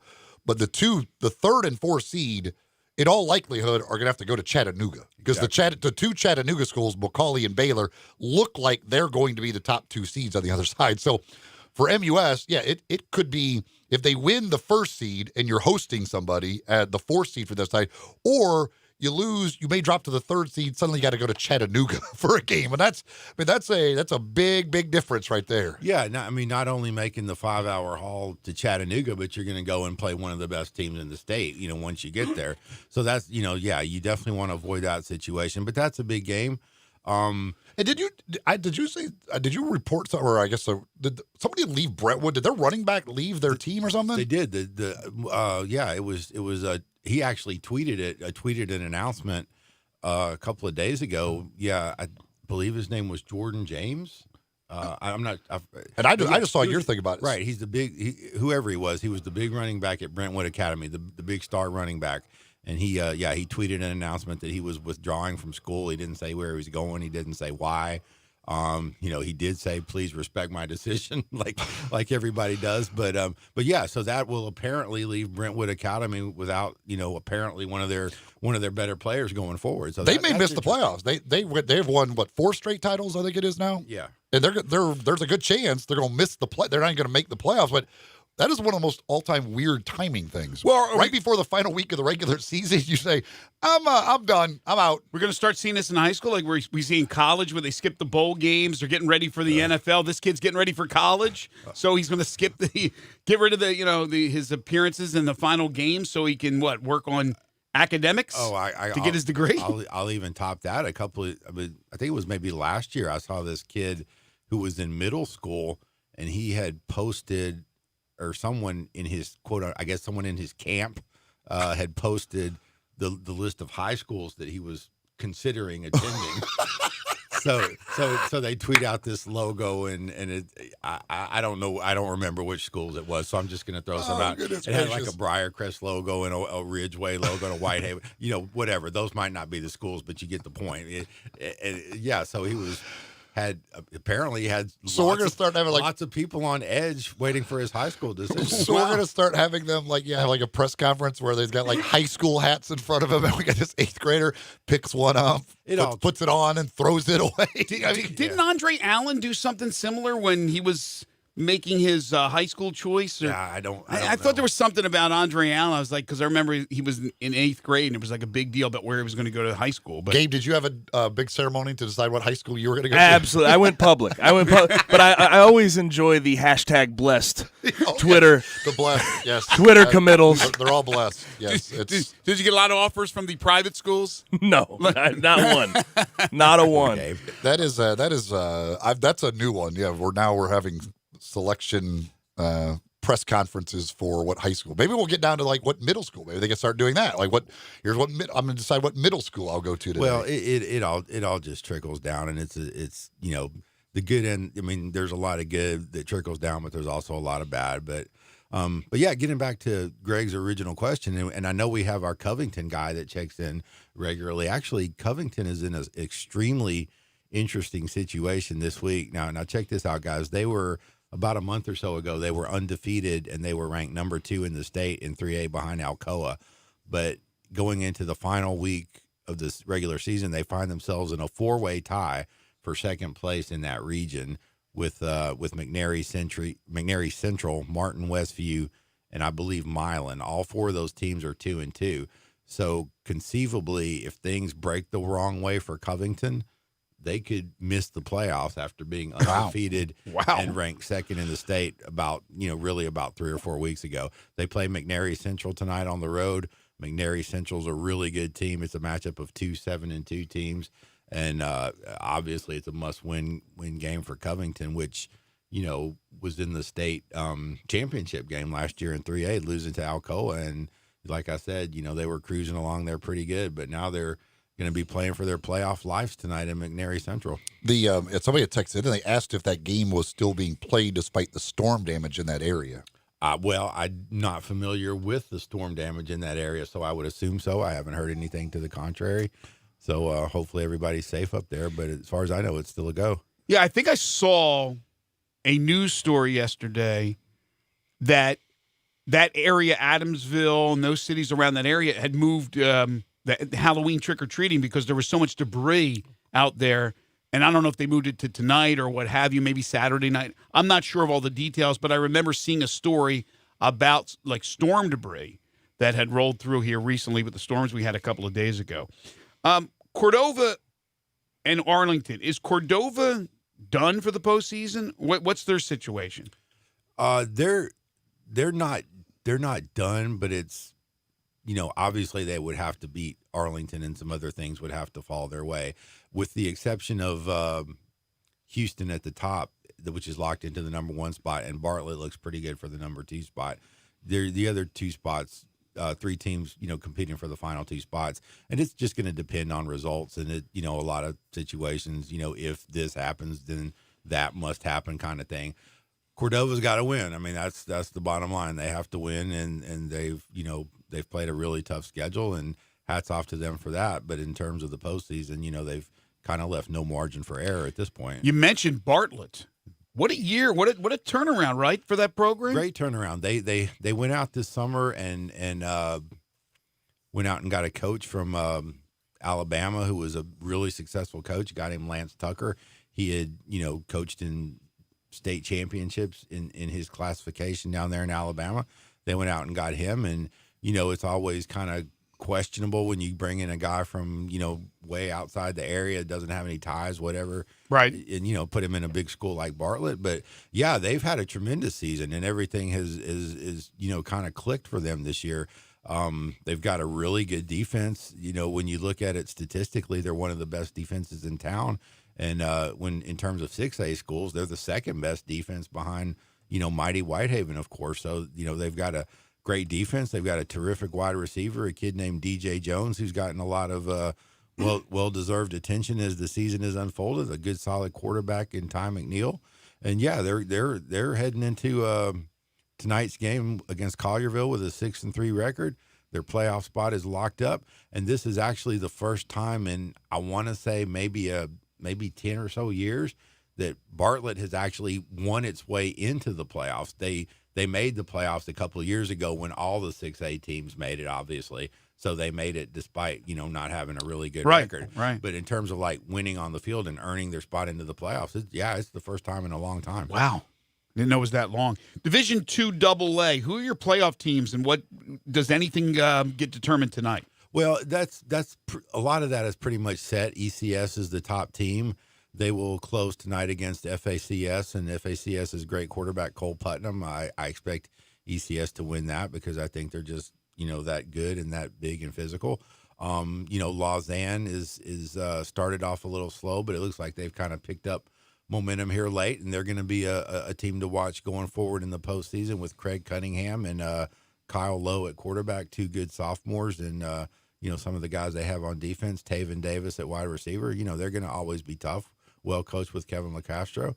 So yeah, I mean, coming out of but yeah, if you want to just single out one team in Division 2A that I think is going to make a deep run this year from Memphis, I think it's got to be ECS. They've been, their only loss was to undefeated Houston, and if their best wide receiver doesn't get injured in the first 5 minutes of that game, and they have to throw the whole game plan out the window, who knows how that one goes. So, that's a really good team. ECS, FACS, Lausanne, St. George's, are those teams? Yeah. In Division II AA? Right. Okay. And by the way, why is Lausanne has only played 8 games, and this will be their 9th? They just, for whatever reason, they couldn't find a game. Whitehaven is in the same boat. Whitehaven's only played 8 games, so they'll only have 9 regular season games. And it's interesting because Whitehaven and Lausanne actually played each other in 2018 and in 2017. I remember those games. But yeah, I mean, one of them was at Rhodes College, and it was a really, really epic game. But for whatever reason, the two schools decided not to renew that series this year. And I don't know if that's specifically the reason why each one only has 9 games this year, but they weren't playing this year, and they weren't able to find a replacement. Big night tonight. John Varlas will have it covered as he always does. Make sure to read all his great stuff at the Daily Memphian. Follow him on Twitter at John Varlas. Have a great night, John. I will, guys. Thank you so much. See you at game day, right? Absolutely not. I will be calling the game tonight. Kirk Herbstreit's son will be playing tonight against Christian Brothers. So I have my tie to game day tonight. Yeah, does Kirk Herbstreit has twins though, right? Or did they graduate? I thought he had twins. There's only one on NBA right now. Okay. I don't know if he has another set of twins other than this. I don't know. There's a factory of Herbstreits being developed somewhere. His kid on this team is a tight end. Pretty big. He's like 6'3", 220, something like that. So he's a pretty big kid. I mean, Kirk's a pretty big guy himself. Oh, absolutely. But I'll have that game tonight. NBA Christian Brothers on Sports 56. Germantown against White Station will be with Peter Ebbiston on 87.7 and 96.1. I did actually see this on social media a couple of days ago, and shout out to whoever came up with it. But Beale Street is better than Herb Street. I saw that too. That was a good one. Thank you, John. Greater than sign. Bye, guys. Appreciate it. We'll take a break. When we come back, Brevin Knight to talk some Grizzlies. This is Middays on Real Sports Talk, Sports 56, 96.1 and 87.7. Take Sports 56 with you on your phone or tablet. Download our official Sports 56 app today. The doors never close 24 hours a day at Getaway Sports Bar, the best kept secret in town. Garvin, the owner, created this SEC NFL Dream Bar over 20 years ago. You'll never miss a minute of action. 12 TVs, 5 70-inch TVs for all the big games. Rack them up on 6 pool tables. Coldest beer in town, grab you a pool stick and get you some good bar grub. 100% Angus burgers, big and moist chicken tenders. Daily happy hour Monday through Friday, 2 to 6 p.m. with long neck domestics, $2. Getaway Sports Bar, 4632 Winchester. I'm here interviewing Macaulay Williams, CEO of Big River Distilling Company here in Memphis. Macaulay, tell us about the uniqueness of your Blue Note Bourbon and Riverset Rye. Well, Eli, both my products, Blue Note Bourbon and Riverset Rye, are produced right here in Memphis, Tennessee. The Blue Note Bourbon is a premium small batch blend, minimum age of 9 years, served at 93 proof. The Riverset Rye is a straight rye whiskey, also at 93 proof. It's a great spicy, herbaceous tone. It's great in cocktails. Where can folks find the Blue Note Bourbon and Riverset Rye? Both products can be found at any local liquor store here in Memphis and also at most bars and restaurants. Next time you're around the town, be sure to ask your bartender for a glass of Blue Note or Riverset. And is there anywhere else that folks can get more information about your products? Yeah, absolutely. At our website, BlueNoteBourbon.com or RiversetRye.com. Also, be sure to follow us on social media at Blue Note Bourbon or at Riverset Rye. All right, well, that sounds great. I can't wait to try a bottle. Yeah, Eli, I really appreciate the support, and hopefully you and your listeners can pick up a bottle today.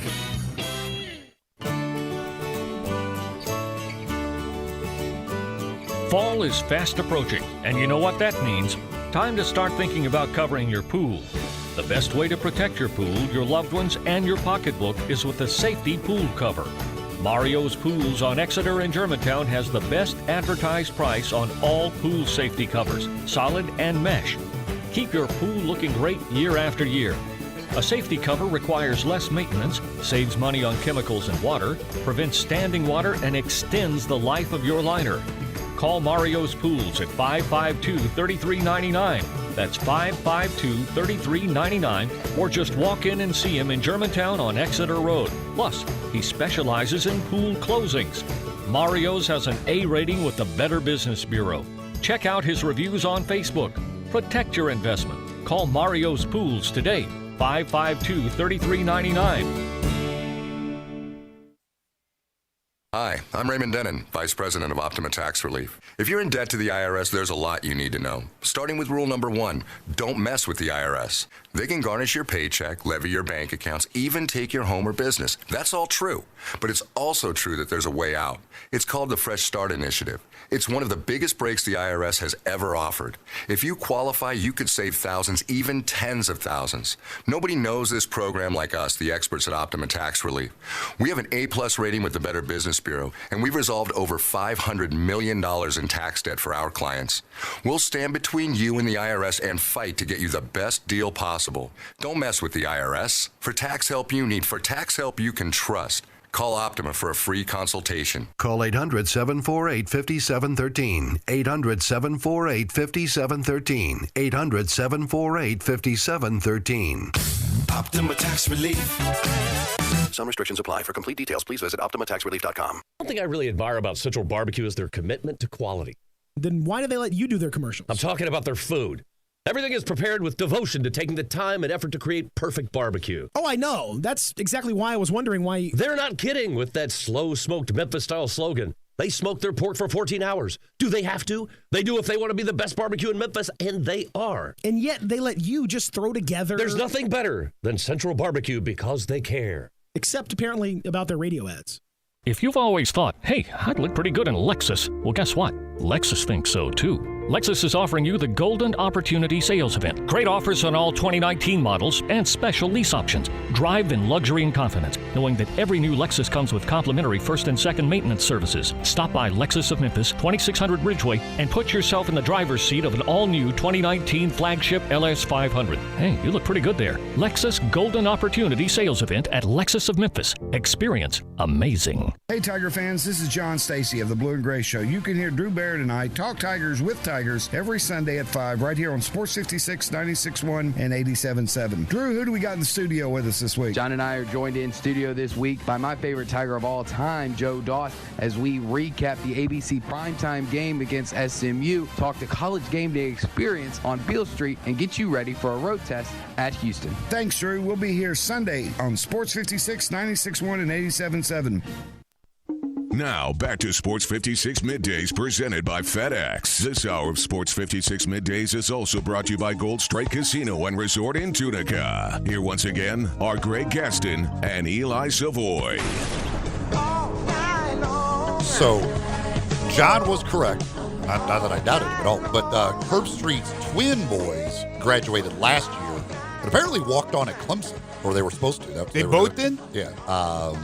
I found an article about him that he had said that they were going to walk on at Clemson. I guess they ended up doing that. But yeah, so he's got the one, Zach, who is still at MBA, but the other two, the twins, graduated last year. Well, it's time to talk some Grizzlies. They have a bunch of home games coming up. They'll play Saturday night against the Phoenix Suns. They'll play Monday night against the Rockets.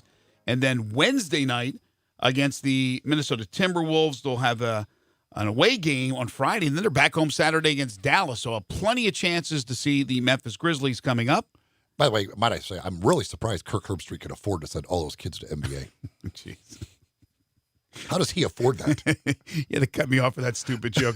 He is Brevin Knight, Grizzlies television analyst, former NBA guard. You can follow him on Twitter at BrevinKnight22, and he joins us now on Sports 56 Middays. What's up, Brev?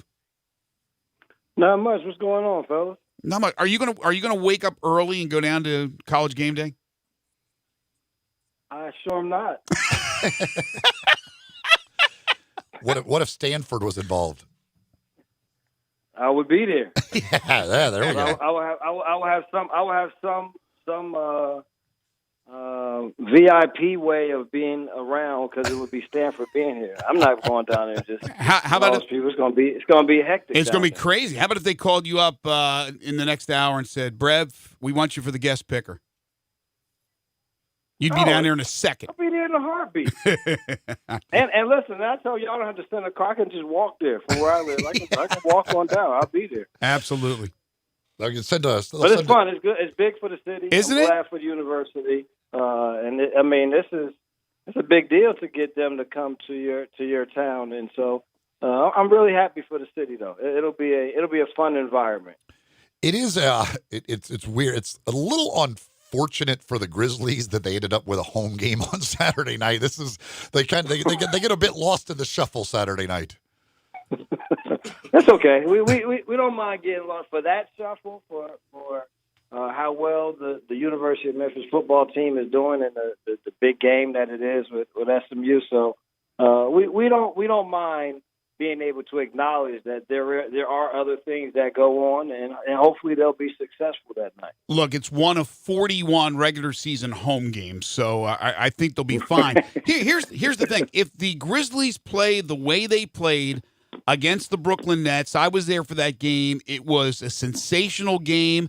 There was a great crowd as far as them being enthused and into it, and They went to overtime. If you got that effort all the time, even with a season where we expect there to be a lot more losses than wins, I think people would take that in a heartbeat, wouldn't they, Brevin?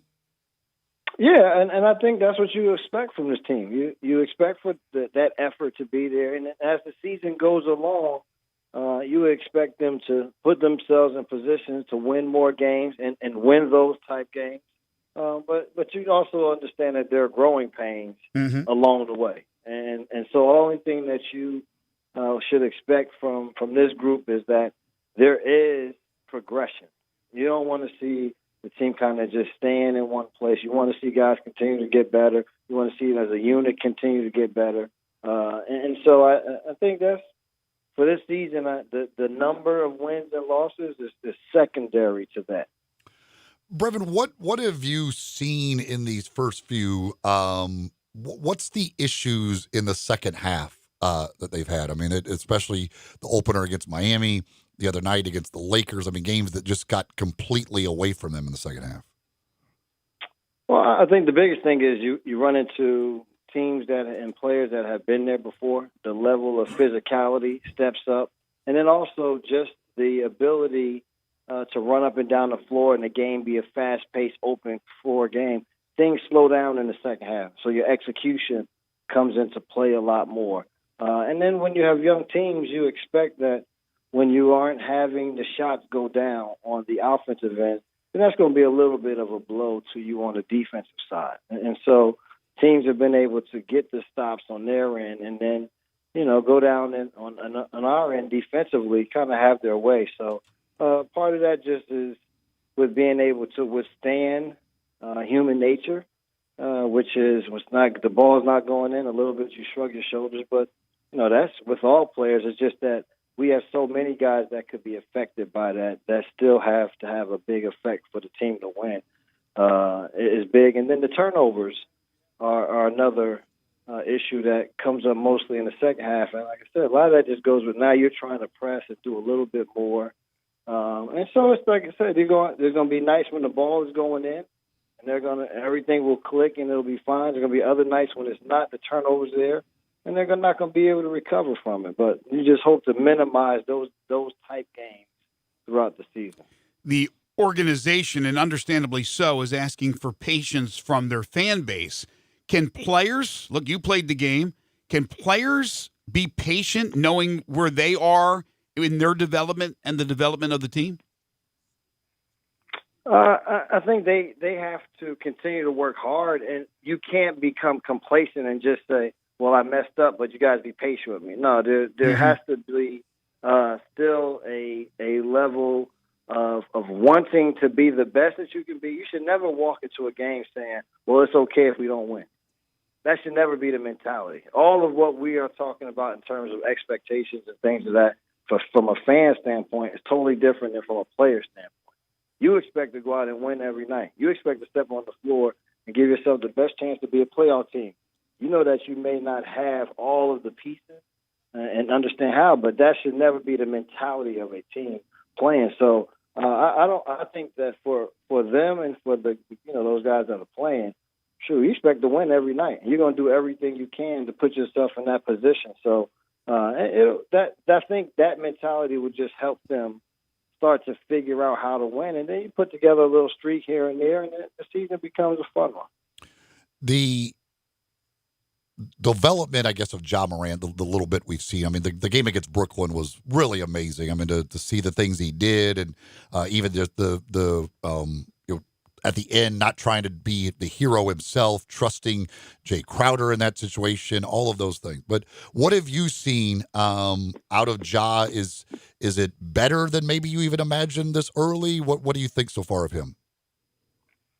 It's kind of on par with what I expected because I knew he was a competitor. I knew he had the athletic ability to play the game. He had the head to do it, and he had the skill set. So I think he's right on par for me where I would have expected him to be. Now, listen, I don't expect him to go out and score 30 every night or look like a Kyrie Irving or a James Harden or those type point guards in terms of volume of shots, and that's what he does. His worth is, yes, he's going to score, but how he gets others involved, the energy that he brings to the floor. And I think he's done terrific at that. And he's also shown a little bit that first couple of games he continued to go to the basket and try to take it all the way to big guys. And then that Brooklyn game, we saw him start to shoot little floaters, mid-range, pull-up jump shots. So that shows you that he's able to go back and watch and see where can he get better and be willing to work on that. So I'm excited, and my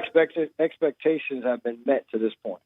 Brevin, if you sat down and went one-on-one with Jaren Jackson Jr., what would you say to him as a former NBA player about his foul issues?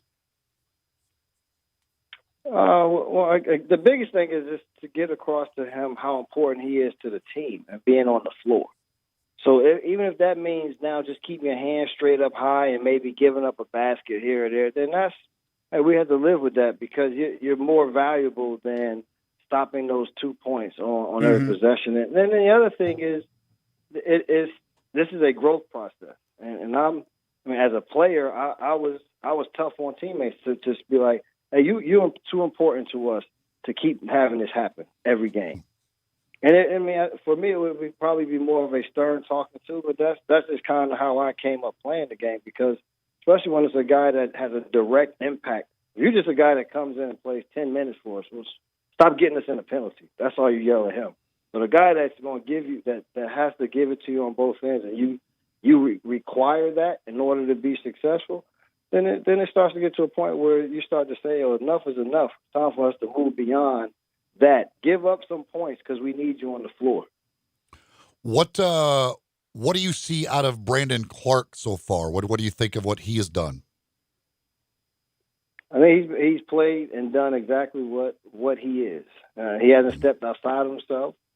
He's worked on that three-point shot to where it's comfortable, but it's not I'm hunting and running to the three-point line. He continues to take his 2-3 dribbles to get into his little floater. And then on the defensive side, I think he's battled. He's in whatever position we've asked him to play, whether it be the 5 or the 4, if he's undersized or whatever it may be, he doesn't back down. So he's a good rebounder, good second jump guy. And I think it is from here, it's just, you don't have to worry about him. That's always a good thing for a coach, that when I put him in the game, I know he's going to do this every single time. And I think that's the luxury that we have with him. Brevin, are you hearing anything about the minutes restrictions for Jonas Valanciunas, when that will come off and he'll be able to play his full 33, 34 minutes?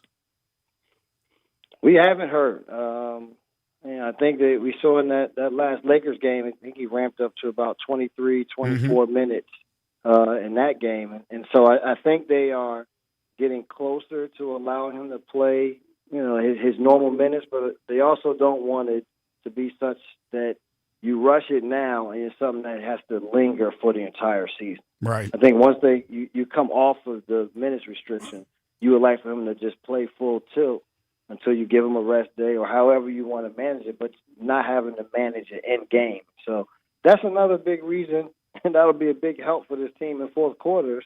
In second half, you're talking about being able to be a little bit more effective. His ability to just throw him the basketball and let something happen with him, whether it be they double, he's a good passer, or just use his strength against defenders. So there are some other things that just will have to happen rotationally. Jaren staying out of foul trouble, Jonas being able to play regular minutes, and I think this team is at least gets a true view of what they can look like. Yeah, I agree with that. Brevin, had you ever seen anybody score 20 points in a quarter with one field goal attempt before? No, but I didn't know how that James Harden game where he had the 2 baskets, but he had like 28 points. So whatever he had, that game seemed like a lot. The Anthony Davis one was just it was just brutal to watch. And I was like, the thing was, I couldn't even complain to the officials because we were fouling them. Yeah, like we just got to the point where we just swipe every time he got the ball, we just swiped at him. And listen, he's an all-star, so you put that in the official's hands, the whistle's going to blow. But it became hard to watch. I told Petey if I could turn the TV off right now from watching it, I'd turn it off. Well, I love you. Well, we got to sit here. Yeah, I love you guys. You know I do. You guys do an unbelievable job. I was turning it off because I was getting tired of watching free throws, and then I would kind of turn it back on to see what's going on. More fouls, more free throws. You're absolutely right. You couldn't watch. We went from an amazing game against Brooklyn that you were watching with bated breath to one of the worst games to really watch because it was a free throw show by one guy.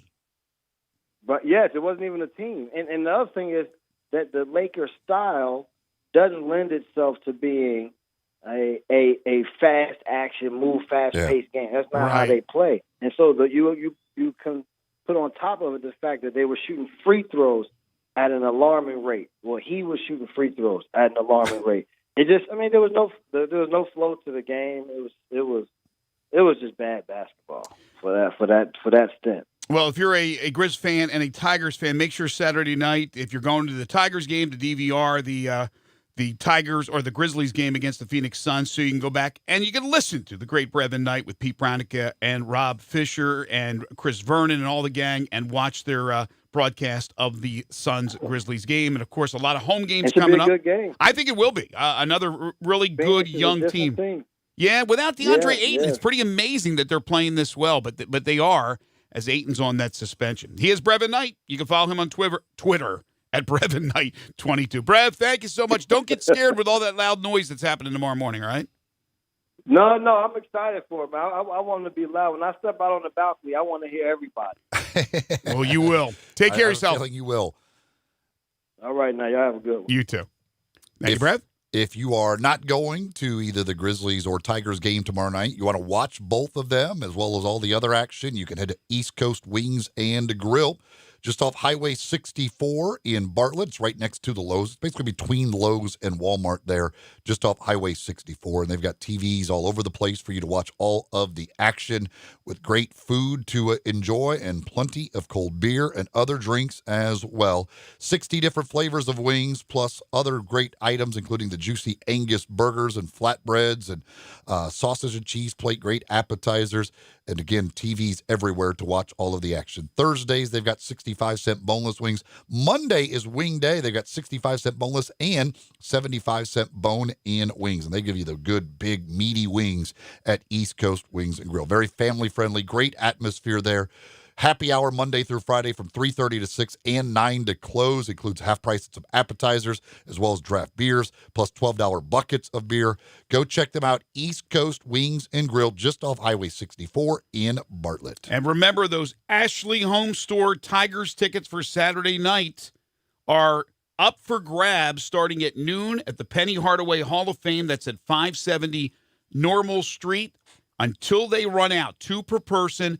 1,000 available. Not sure how big the lines are right now, if there are lines at all. But again, if you want to get on over there and give it a shot, you get 2 free tickets before the supplies run out. 1,000 free tickets courtesy of Ashley Home Store. And that's why this game is officially a sellout Saturday night. We'll take a break. This is Middays on Real Sports Talk, Sports 56, 96.1, and 87.7. Ladies and gentlemen, grab a seat for happy hour. Johnny Radio's Happy Hour from 1 to 3 on Sports 56, 96.1, and 87.7.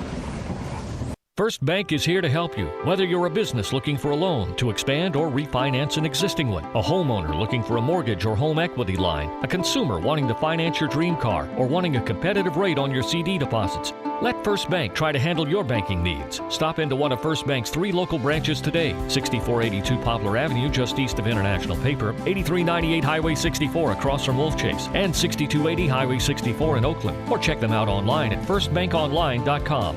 Member FDIC, Equal Housing Lender. I Buy Houses, 901-406-1101. That's 901-406-1101. I Buy Houses. I Buy Houses will buy a house in any area, in any condition, and yes, it's guaranteed to close in 5 days. If you need to sell your home quickly, call 901-406-1101. If you've been through a divorce, if you lost your job, if you're tired of renters, I Buy Houses can get you your money quickly. I Buy Houses will buy your home in Shelby County, DeSoto County, Memphis, Bartlett, South Haven, Horn Lake, Olive Branch, anywhere and everywhere in between in any condition. And yes, they're open 24 hours a day, 7 days a week. I Buy Houses, 901-406-1101. That's 901-406-1101. Grab that pen, 901-406-1101. I Buy Houses. You have to be up in 5 hours, 2 hours, 6 minutes. And when you hear, you realize that you haven't slept a wink.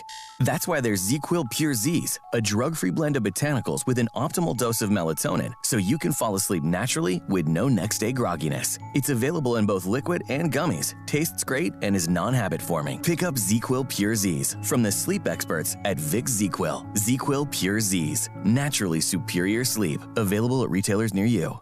A good friend of mine told me about this awesome place for lunch. Oh, yeah? What's the name? Neil's Grill and Bar, where the fat man rocks. Everybody knows Neil. Where's it located? It's located in Yorkshire Square off of Quince. And what's it like? The best lunch place in Memphis. You know, like real mashed potatoes and gravy. Everything is made from scratch. Monday through Friday, daily lunch specials like Monday baked chicken, Tuesday chicken fried steak.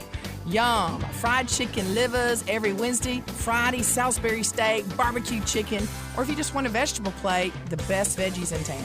What about the lunch price? Meat and 2 veggies, $7.95. Meat and 3 veggies, $9.99. And veggie plate, $8.95. Big fat boy portions, man. Man, you're making me hungry. Let's go. You drive, I'll buy. Come hear the best live local music at Neil's, Eddie Smith and the Memphis Spunk Horns, Reba Russell and the Natchez Band. Open 11 a.m. to 3 a.m. daily. Neil's Bar and Grill, where the fat man rocks. I almost never go to Central Barbecue without running into somebody I know. That could be because you only eat at Central Barbecue. It's because Central Barbecue is where Memphians go to get barbecue and has consistently been voted the most popular barbecue restaurant among locals. Actually, that's really saying something. I know. Memphis is the nation's capital of barbecue. With all the choices, people who live here go to Central Barbecue. They do get their share of tourists. Sure, because Central Barbecue has been mentioned on TV and in tons of national publications. You know why? Because of the great food? Because those TV shows and magazines look for the place where the locals go, and that, my friend, is Central Barbecue. Now, back to Sports 56 Middays presented by FedEx. This hour of Sports 56 Middays is also brought to you by Gold Strike Casino and Resort in Tunica. Here once again are Greg Gaston and Eli Savoie. We welcome you back to the program. Hour 2 of the show is indeed brought to you by Gold Strike Casino Resort and the new Moneyline Book Bar and Grill. And if you have not been down there, I don't know what you're waiting for. It is absolutely outstanding. Not only the book, but of course you have so much that goes with it. The entertainment, the food, the cocktails, the Top Golf Swing Suite. It's all part of the new Moneyline Book Bar and Grill. And the manager of the new Moneyline Book at Gold Strike Casino Resort happens to be a huge Memphis Tigers fan, so I'm sure is fired up for this weekend. Art Hoyne joins us now on the program. Art, how are you? Good, sir. How are you doing today? Man, I'm doing fantastic, and I didn't lie, did I? You're a huge Memphis Tigers fan. I am. I went to school there, and I am super excited about this weekend. So is there a lot of action right now that you can tell as far as the book is concerned on this game? Yeah, we've had a lot of action on it since Monday. People have been coming in and making the bets on the game. We opened up the line at 4, and it's all the way up to 6 now. So there's been a lot of action on it. So do you see any other movement between now and the start of that game, or do you think it'll – because I've seen it from 5 to 5.5 to 6. It started, I think, at 3. You said it started there at your book at 4. So do you think it'll be pretty much around 6 when we kick? I honestly think it'll go down a touch between now and then, but you never know. When that late money comes in, it could come right back up to 6. Absolutely. So, Art, tell everybody about the new Moneyline Book Bar and Grill and all the good things happening down there. Oh, place you'll never see anywhere around like this. We have 50-plus TVs, 2 huge screens, the Top Golf, as you said, VIP seating area, excellent menu, excellent bar menu, and you can sit around and watch games all day long. $7 million investment. That is correct. This. Yeah, and I try to explain to people that, you know, there's a lot of books. There's books in Tunica. There's books everywhere. And now you have to you got to go outside the box a little bit, because it's not just going in there and making a bet. You have to make it a destination, and that's exactly what you guys have done at the Gold Strike Casino Resort. We have. It's a kind of a new concept for a sports book because you go out to Vegas, it's a big room with chairs and seats to sit around and watch the games. You know, we've incorporated the restaurant and the bar, and we've got video poker machines in there. So it's a all-in-one activity for you. You also have a number of kiosks around the resort, so it's not just being able to have to stand in line and put a bed in there at the book. You can do it at the kiosks. Correct. We've got 10 kiosks surrounding the property. So anywhere you come into the casino, you'll be able to find one of our kiosks and make a bet. Art, what about as far as online or being able to do it on your cell phone? I know it's not happening yet, but we're inching closer towards that. Is that correct? We hope so. I see Mississippi being within the next 2 years. We're hoping this new administration down in Jackson will take care of that for us because it would be an exciting addition to have for the sports betting. As far as the games and the things that are coming up, obviously NFL, we're in the midst of the NBA season. We just wrapped up the World Series with the Nationals surprising the Astros. How did that go as far as gambling is concerned with the surprise team, the underdog, the Nats beating the Astros? You know, we a lot of the money was on Houston throughout the first 4 or 5 games of that series, and as the series progressed, a lot of the money kind of turned on to the national side. It was interesting to watch. NFL, any trends that you see right now? The underdogs have been doing really well over the last few weeks. Underdogs early in the NFL season? Mm-hmm. And we're getting really excited about next week with college basketball starting. How's the reaction been so far since the new book opened up? It's been great. Our business has doubled since last year this time. A combination of the new restaurant and sportsbook, and then with the knowledge of guests and learning how to bet and coming in and making more bets. It's been really busy. So do you guys have the time to be able to talk to novices and talk to them about how it works? On the weekends, that's a difficult task to ask, but during the week, we absolutely do. You come down here during the week, we can explain everything to you. I'm around, my supervisor's around, and we will walk you through the whole process. Okay, and then Monday night, of course, Monday Night Football, it's a huge night for you guys at the book. We do. We have giveaways all night long. We give away a jersey from each team that's playing that night with any bet that's made on either one of the teams playing in the game, and then also for food items that you buy, you get raffle tickets. It's the new Moneyline Book Bar and Grill, the South's premier sports entertainment venue. It's inside the Gold Strike Casino Resort, and we appreciate Art Hoyne joining us. He is the manager of the Moneyline Sportsbook. Hey, Art, thank you so much. We'll be talking to you down the road. Really appreciate your help. Thank you, sir. Take care. All right, there you go. I'm sure the Astros winning the World Series did probably good for the books. I would imagine most people would bet on the favorite, Washington. I mean, the Astros didn't win the World Series. Sorry, I meant you know what I meant. The Nationals. Well, I know it did very well down in the southern part of Mississippi because they got Mattress Max money. So they were those books did really well just off of him alone. That's true. So the obviously when you bet the underdog, you're going to be handing out higher odds, but I would think that more people bet the favorite. Yeah, I don't know overall exactly what the divide was, but certainly it was, I'm sure, a good thing for them. But yeah, I think Mattress Mac ended up around $11 million that he lost. But he has the insurance and they got to buy because they say it's a no-lose situation for him. Well, yeah, all that means now everybody just has to pay for their furniture. So that's all. The bets were all just to hedge the furniture. So he had $11 million worth of sales of furniture? I think it was up close to $20 million. $20 million? Jeez. I mean, this promotion went on for a long time. There was a part of it where there was a long part of it where if they won, it was going to be free. And there was another portion of it if they won, it was going to be 50% off.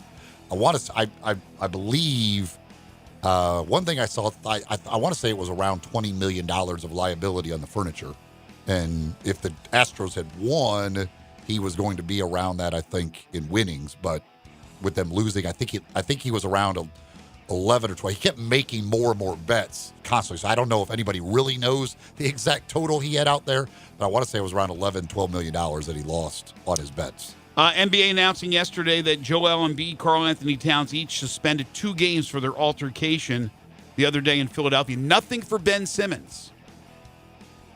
Which I don't think Ben Simmons should have got anything.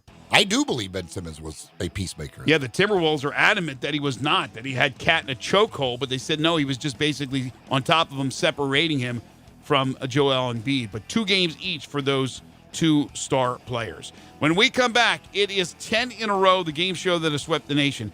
Ladies and gentlemen, I'm telling you, it's going to be an easy question. You need to jump on the phone lines at 360-8255. That's 360-8255. The First Bank phone lines are open. Jump on them now. We'll do 10 in a row. Cody Toppert's going to join us at 12:25. University of Memphis men's basketball assistant coach. The Tigers' season opener, regular season opener, is Tuesday against South Carolina State. And then we'll get back into college football and the big battle between the Tigers and SMU, game day, and all the pomp and circumstance that comes along. That's all coming up in hour number 3. This is Middays on Real Sports Talk, Sports 56, 96.1, and 87.7.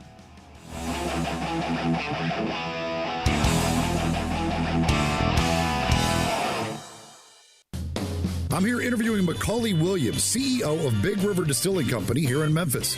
Macaulay, tell us about the uniqueness of your Blue Note Bourbon and Riverset Rye. Well, Eli, both my products, Blue Note Bourbon and Riverset Rye, are produced right here in Memphis, Tennessee. The Blue Note Bourbon is a premium small batch blend, minimum age of 9 years, served at 93 proof. The Riverset Rye is a straight rye whiskey, also at 93 proof. It's a great spicy, herbaceous tone. It's great in cocktails. Where can folks find the Blue Note Bourbon and Riverset Rye? Both products can be found at any local liquor store here in Memphis and also at most bars and restaurants. Next time you're down the town, be sure to ask your bartender for a glass of Blue Note or Riverset. And is there anywhere else that folks can get more information about your products? Yeah, absolutely. At our website, BlueNoteBourbon.com or RiversetRye.com. Also, be sure to follow us on social media at Blue Note Bourbon or at Riverset Rye. All right, well, that sounds great. I can't wait to try a bottle. Yeah, Eli, I really appreciate the support, and hopefully you and your listeners can pick up a bottle today.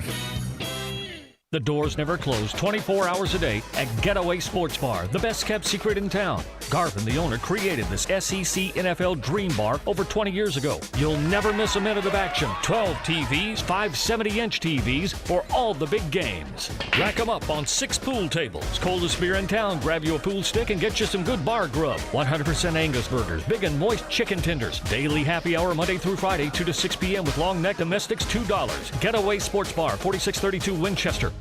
A good friend of mine told me about this awesome place for lunch. Oh, yeah? What's the name? Neil's Grill and Bar, where the fat man rocks. Everybody knows Neil. Where's it located? It's located in Yorkshire Square off of Quince. And what's it like? The best lunch place in Memphis. You know, like real mashed potatoes and gravy. Everything is made from scratch. Monday through Friday, daily lunch specials, like Monday baked chicken, Tuesday chicken fried steak, yum, fried chicken livers every Wednesday, Friday Salisbury steak, barbecue chicken, or if you just want a vegetable plate, the best veggies in town.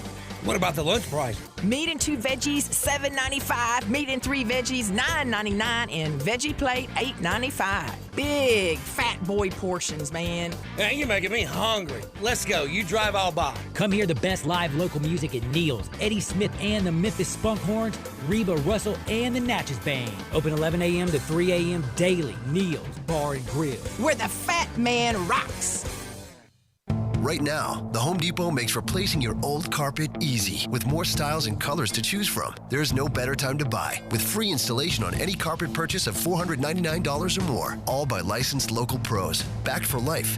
Today is the day for doing and saving with free carpet installation only at the Home Depot. More saving, more doing. For a limited time, $499 minimum purchase required, typically $699. For license information, visit homedepot.com/license numbers. Valid through November 6, 2019. This story is called The Ugly Truth About Timeshare. If you think you've done your family a favor by buying a timeshare, you need my help. Hello, I'm Chuck McDowell, CEO and founder of Wesley Financial Group. 10 years ago, I started helping folks cancel their timeshare contracts, and in the process started what's now called the timeshare cancellation industry. Timeshare is the only thing that you can buy that you can't tell me how much it's going to cost or when it's going to end. When you buy a timeshare, you give them a blank check to fill out any amount they want for annual maintenance and assessment fees. Sound crazy? The crazy thing is, this never ends. Stop the insanity today. Call my office now. I guarantee if we can't cancel your timeshare contract, you'll pay nothing. Were you lied to when buying a timeshare and want out? Get the facts about timeshare cancellation. Call Wesley now for your free information kit. 800-542-7711. 800-542-7711. 800-542-7711. I'm here with the great Pat Donahue from the Rendezvous Restaurant Shipping Department. Thanks, Brett. We've been shipping our ribs all over the country now for decades from our USDA-inspected shipping kitchen in the Pinch District. We hand-cook our ribs in pits that Mr. Charlie built over charcoal, just like they do at the restaurant. What comes in a rib box? We could do pork shoulder, we could do ribs, our sauce, seasoning, baked beans, coleslaw. We'll even throw in Pancho's cheese dip with our nacho boxes. We also put a bag of Rendezvous seasoned popcorn, heating instructions, some chef hats, some wet naps. We ship our ribs overnight, exclusively FedEx. And we don't ever want to use styrofoam, so we use corrugated cardboard, actually 2 boxes that fit nice together, so the ribs get to you, your loved ones, or your clients in a safe, wholesome manner. Are y'all gearing up at the Rendezvous for the holiday season? We've got ribs, shoulders, nacho boxes. We're stacking them high. The elves are working hard getting ready for the Christmas season. You can go to www.hogsfly.com or give us a call at 1-888-464-7359. Charlie Burgos' Rendezvous Restaurant in the alley since 1948. 125 seasons of Ole Miss football. Caught by Duke, he may go. Under Dexter center. breaks a tackle. Mike Wallace between 2 defenders. The tradition continues. He's to the end zone. Touchdown, Ole Miss. Breaks a tackle. He's gone down the sideline. Touchdown, Ole Miss. He is a beast. Saturday, Ole Miss travels to Auburn. Pre-game coverage starts at 4 p.m. with kickoff at 6 on your home for the Rebels. Sports 56, 96.1 and 87.7 FM. We are Sports 56 WHBQ Memphis, WIVG-FM Tunica Memphis, and WPG-FLP Memphis, Flynn Broadcasting Stations. Now, back to Sports 56 Middays presented by FedEx. This hour of Sports 56 Middays is also brought to you by 34 North Cocktails. Pop a top on a barrel thief or sneaky pucker from 34 North Cocktails today. Here once again are Greg Gaston and Eli Savoie. We are more than halfway there, Bon Jovi. We're 2/3 of the way there. One more hour of Middays coming up before we hand the reins over to Johnny Radio's Happy Hour. Greg Gaston, Eli Savoie, Gabe Kuhn. We are in the Family Leisure Studios where family and fun come together. Family Leisure, 2120 Whitten Road, just north of I-40. It's the Friday, November 1st, 2019 edition of the program. Sports 56 Middays delivered each and every day by our title and presenting sponsor, the great folks at FedEx.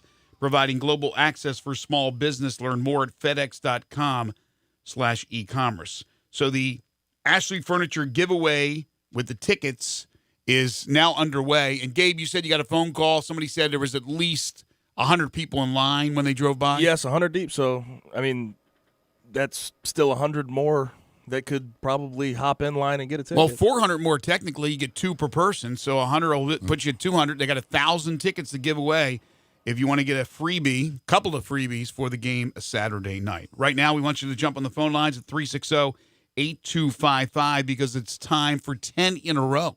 Not 5, not 6, not 7, not 8, not 9, but 10 in a row. I think it's one of the easiest questions I've ever put together. Eli, what does the winner of 10 in a row get?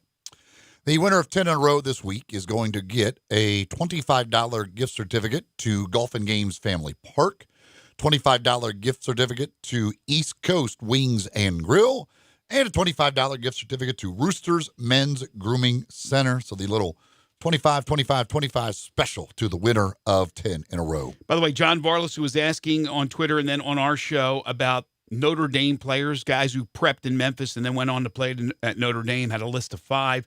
He said Brett probably knows some more, so Brett tweets him Joe Signiago. So you can add one. That makes 6 and counting for guys that prepped here in Memphis, in the Memphis area, and played at Notre Dame. All right, here's the question.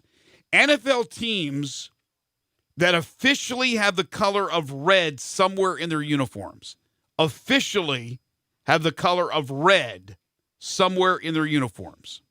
So I'll give you the name of a team. If they have some sort of red in the uniform, it's a yes. If not, it's a no. Any shade of red? It's official. It says they're official colors. It says that they have red. And it's any shade of red. 360-8255, 360-8255. That is the First Bank phone lines to play 10 in a row. Again, $25 to Golf and Games Family Park, $25 to East Coast Wings and Grill, and $25 to Roosters Men's Grooming Center. Carl is first. Hey, Carl. Hey, guy. All right, Carl, here we go. NFL teams that officially have the color of red somewhere in their uniforms. The Ravens. No. The Bills. Yes. The Bengals. Yes. 360-8255. Who's next?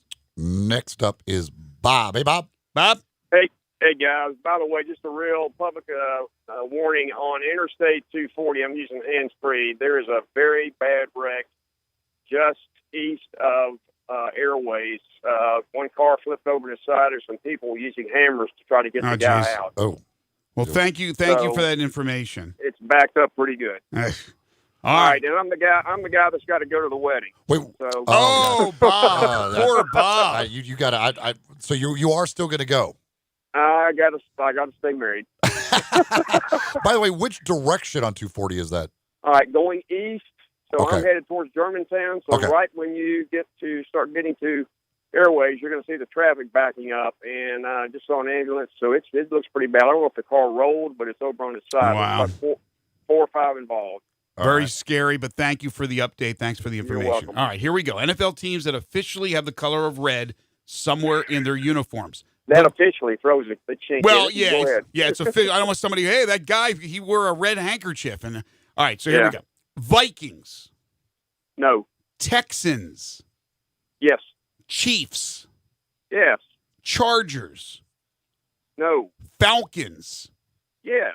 Buccaneers. No. That's the one that's scary. That's the one I was like, really? But it is, unfortunately for Bob. If he had missed on the Chiefs, we were going to have a real problem. Bill Who's is next. Hey, Bill. Hi, Bill. Hey, guys. How you doing? Doing well. All right, Ravens. No. Bills. Yes. Bengals. No. Colts. Yes. 360-8255. NFL teams that officially have the color of red somewhere in their uniforms. Kevin is next. Hey, Kevin. Hey, what's up, guys? Hey, Kev. All right. Vikings. No. Texans. Yeah. Chiefs. Yeah. Chargers. No. Falcons. Yeah. Buccaneers. Yes. Jaguars. No. Bears. No. Rams. No. Panthers. No. Winner. There you go, Kevin. That is how it's done. Congratulations. You got yourself $25 to Golf and Games, $25 at East Coast Wings, and $25 at Roosters Men's Grooming Center coming your way. Hold on, and Gabe will take care of you. Good job, Kevin. Oh, hold on. What? Kevin, what'd you have to say? Go Tigers. Oh, there you go. There you we go. wanted to get that in. Thanks, Kevin. You doing a second chance here? Yeah, Jimmy and Phyllis, if you want to do it. Just because my mom's name is Phyllis, we'll give these two a chance. Okay. My dad's name is not Jimmy, but we'll give Jimmy the first chance. Hey, Jimmy. Okay. All right, Jimmy. Here we go. Ravens. No. Bills. Yes. Bengals. No. Colts. No. Titans. No. 360-8255. No, don't call in because we're not taking any more calls. Oh, that's right. All right. Maybe this is my mom. Although I know it's not. Let's give Phyllis a shot. Hey, Phyllis. Hi, Phyllis. Hi. All right, here we go. Second chance opportunity. NFL teams that officially have the color of red somewhere in their uniforms. The Ravens. No. The Bills. Yes. Bengals. No. Colts. No. Titans. Yes. Broncos. Broncos. No. Giants. No. That's it.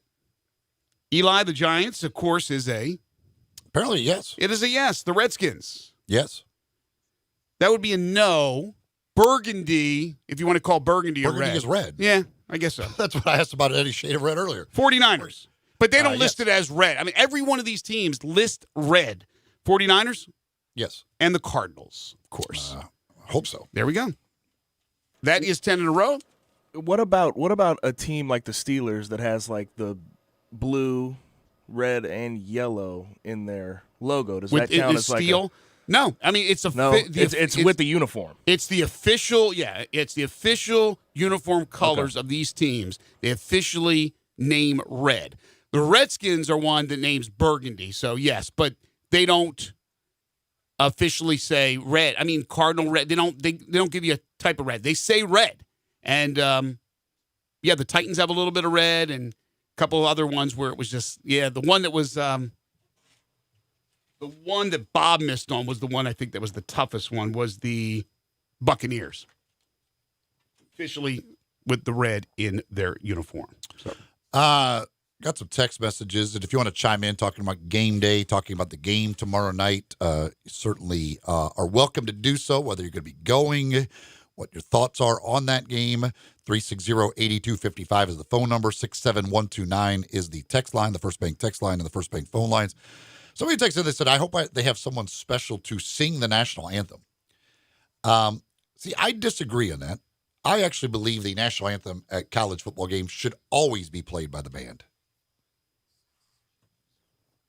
I think I'm fine either way. I think part of the band is part of the pomp and circumstance of a college football game, and I think they should play the national anthem. That's just my opinion. Somebody says, can we convince the team to wear blue tomorrow night? Drives me crazy when they leave blue out of their color scheme. They lost every game last year wearing gray and white. I don't know what they will wear. I would guess that if they're asking the fans, again, it's not like officially a blue out, but if they're asking fans to wear blue, probably a decent chance the team will have some sort of blue on. Well, let me bring Gabe Kuhn in here, having played for the Memphis Tigers. Do you guys care that you have sometimes a color scheme that is not inclusive of the colors, the official colors of the school? I think it's more about how good you look in the uniforms, honestly. I mean, I said this. I thought black would be the color of choice for this game. I like the black and the blue.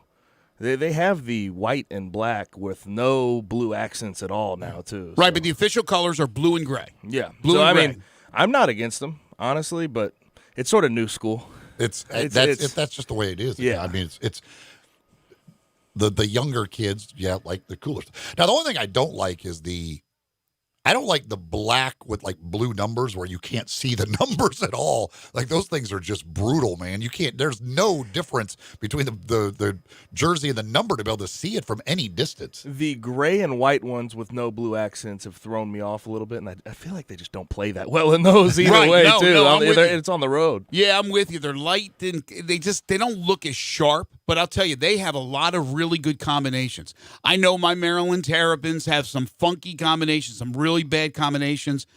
But Memphis, for the most part, I like a lot of their combinations. And their helmets. See, I know a lot of all their people helmets. prefer like the old the jumping tiger logo, but I am much more on the striped helmets. I think the striped helmets are better. I mean, they're the only ones who do it in college football, really. So it's like it's becoming an iconic sort of thing. If you are moving forward as a football program, that might become sort of their iconic look. And I'm on board for that. Although they mix them up. They don't always use the stripe. They use the 901 sometimes. And look, I like them all. I really think they've done a great job in the variety of uniforms and helmets that they use. We're talking about the guest picker, Dale texted and he said, wouldn't it be nice if Prince Mongo could have done this? I've been texted Prince Mongo's name like 50 times. Prince Mongo. You know what? When I first got here, I think Prince Mongo was still relevant around here and all that, but I've never met him. I've never seen him in action, but I've heard a lot of things about him. Don is dialed in on the First Bank phone lines at 360-8255. Hi, Don. Hey, guys. How y'all doing? Great show. Thank you. Know there's a lot of excitement going on. Guys, one thing that just drives me crazy, and nobody in the radio has talked about it, the key to the game tomorrow night is, can the Tiger defense play at least at a high school level? I mean, their defense has cost us 6 games in the last 3 years that could have put us in big bowl games. I mean, we couldn't stop the Little Sisters of the Poor. So if the Tiger defense shows up tomorrow night and plays 4 quarters of solid football and our defensive backs don't get beat deep on every play and our linebackers show up, we should be able to win the ball game. I'd like to know what y'all think about it. And I'm glad. Chris Ball, bless his heart. I know he's a great guy, but he is the worst defensive coordinator in the history of football. I'm glad he's gone. I hope this guy that we got can at least coach a little bit of defense. Our defense does look like that they can tackle better now, and they do look like their schemes are a little bit better. I'd like to know what y'all think about that. And then, all right, sounds good. Yeah, and my favorite Tiger outfit, whatever outfit they usually wear when they wear the chrome striped helmets, I think that's a really good look. Another good helmet, great too. Show, guys. Thank you, Don. Yeah, Appreciate the call. Well, look, Adam Fuller is the new defensive coordinator, and there has been a lot of bright spots this year. You went over the numbers yesterday, but there have also been times in that Tulsa game where they couldn't stop anybody. And I have seen times where they've had some struggles tackling. But the last home game against Tulane, it was a great performance by both the offense and defense, and special teams have been dynamite this year. But I have seen improvement. It's a deeper team. They've had some injuries now. Sanchez Blake going down doesn't help, and they got a little bit more experience. I understand what Don is saying, because over the years you look and the chances they had against UCF and putting the offense on the board, putting those points on the board, but not being able to stop anybody. It was frustrating, I'm sure, for Tigers fans. But I think this defense is improved. Do I think it's a great defense? No, but I think it's a defense that can certainly put in a really good effort. We have seen it this year. I like Fuller's scheme changes, and I think that it's going to be a challenge against SMU. But I do believe there is improvements with this defense. But they're going to give up points on Saturday night. There's no question about it. While I understand what he's talking about if you're talking about the last couple of years, but the defense has not cost them a game this year. The defense has won them games this year. They won the Ole Miss game. I mean, they allowed 10 points. The offense scored 15. They won a game. Yep. So they won that game.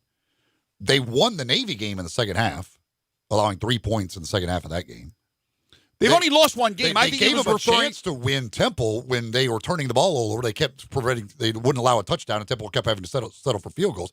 Last week was their worst performance, but they won the game, so they did not cost them that game. I think he misspoke. I think he's referring to the last couple of years because they've only lost one game this year. So, and he has seen at times, obviously, but that's just dumb to bring up. There's no reason to bring up the last couple of years. It's a different defensive coordinator and a different defense. So to say if they could play to a high school level, they've played well beyond that this year, all year long. They've actually been pretty good this year. Well, that was a bad comment. Obviously, that was trying to be funny, and that was not right. But the point about this team in big games losing because of the defense rather than the offense is accurate. Not this year, though. This year we have seen improvement. We've only seen the team lose one time on a controversial finish. So is there improvement this year? Absolutely there's improvement this year. It will be a challenge on Saturday. Tulsa, I don't understand. You scratch your head coming out of that one, and Mike Norvell talked about it on Thursday. He talked about it yesterday on the show. But to really limit SMU will take a Herculean effort. That is a really good offense they're going up against. The issue with the Tulsa game, and you look at Adam Fuller's scheme, it's way better. I mean, they account for all gaps, but the issue in Tulsa, they had missed assignments.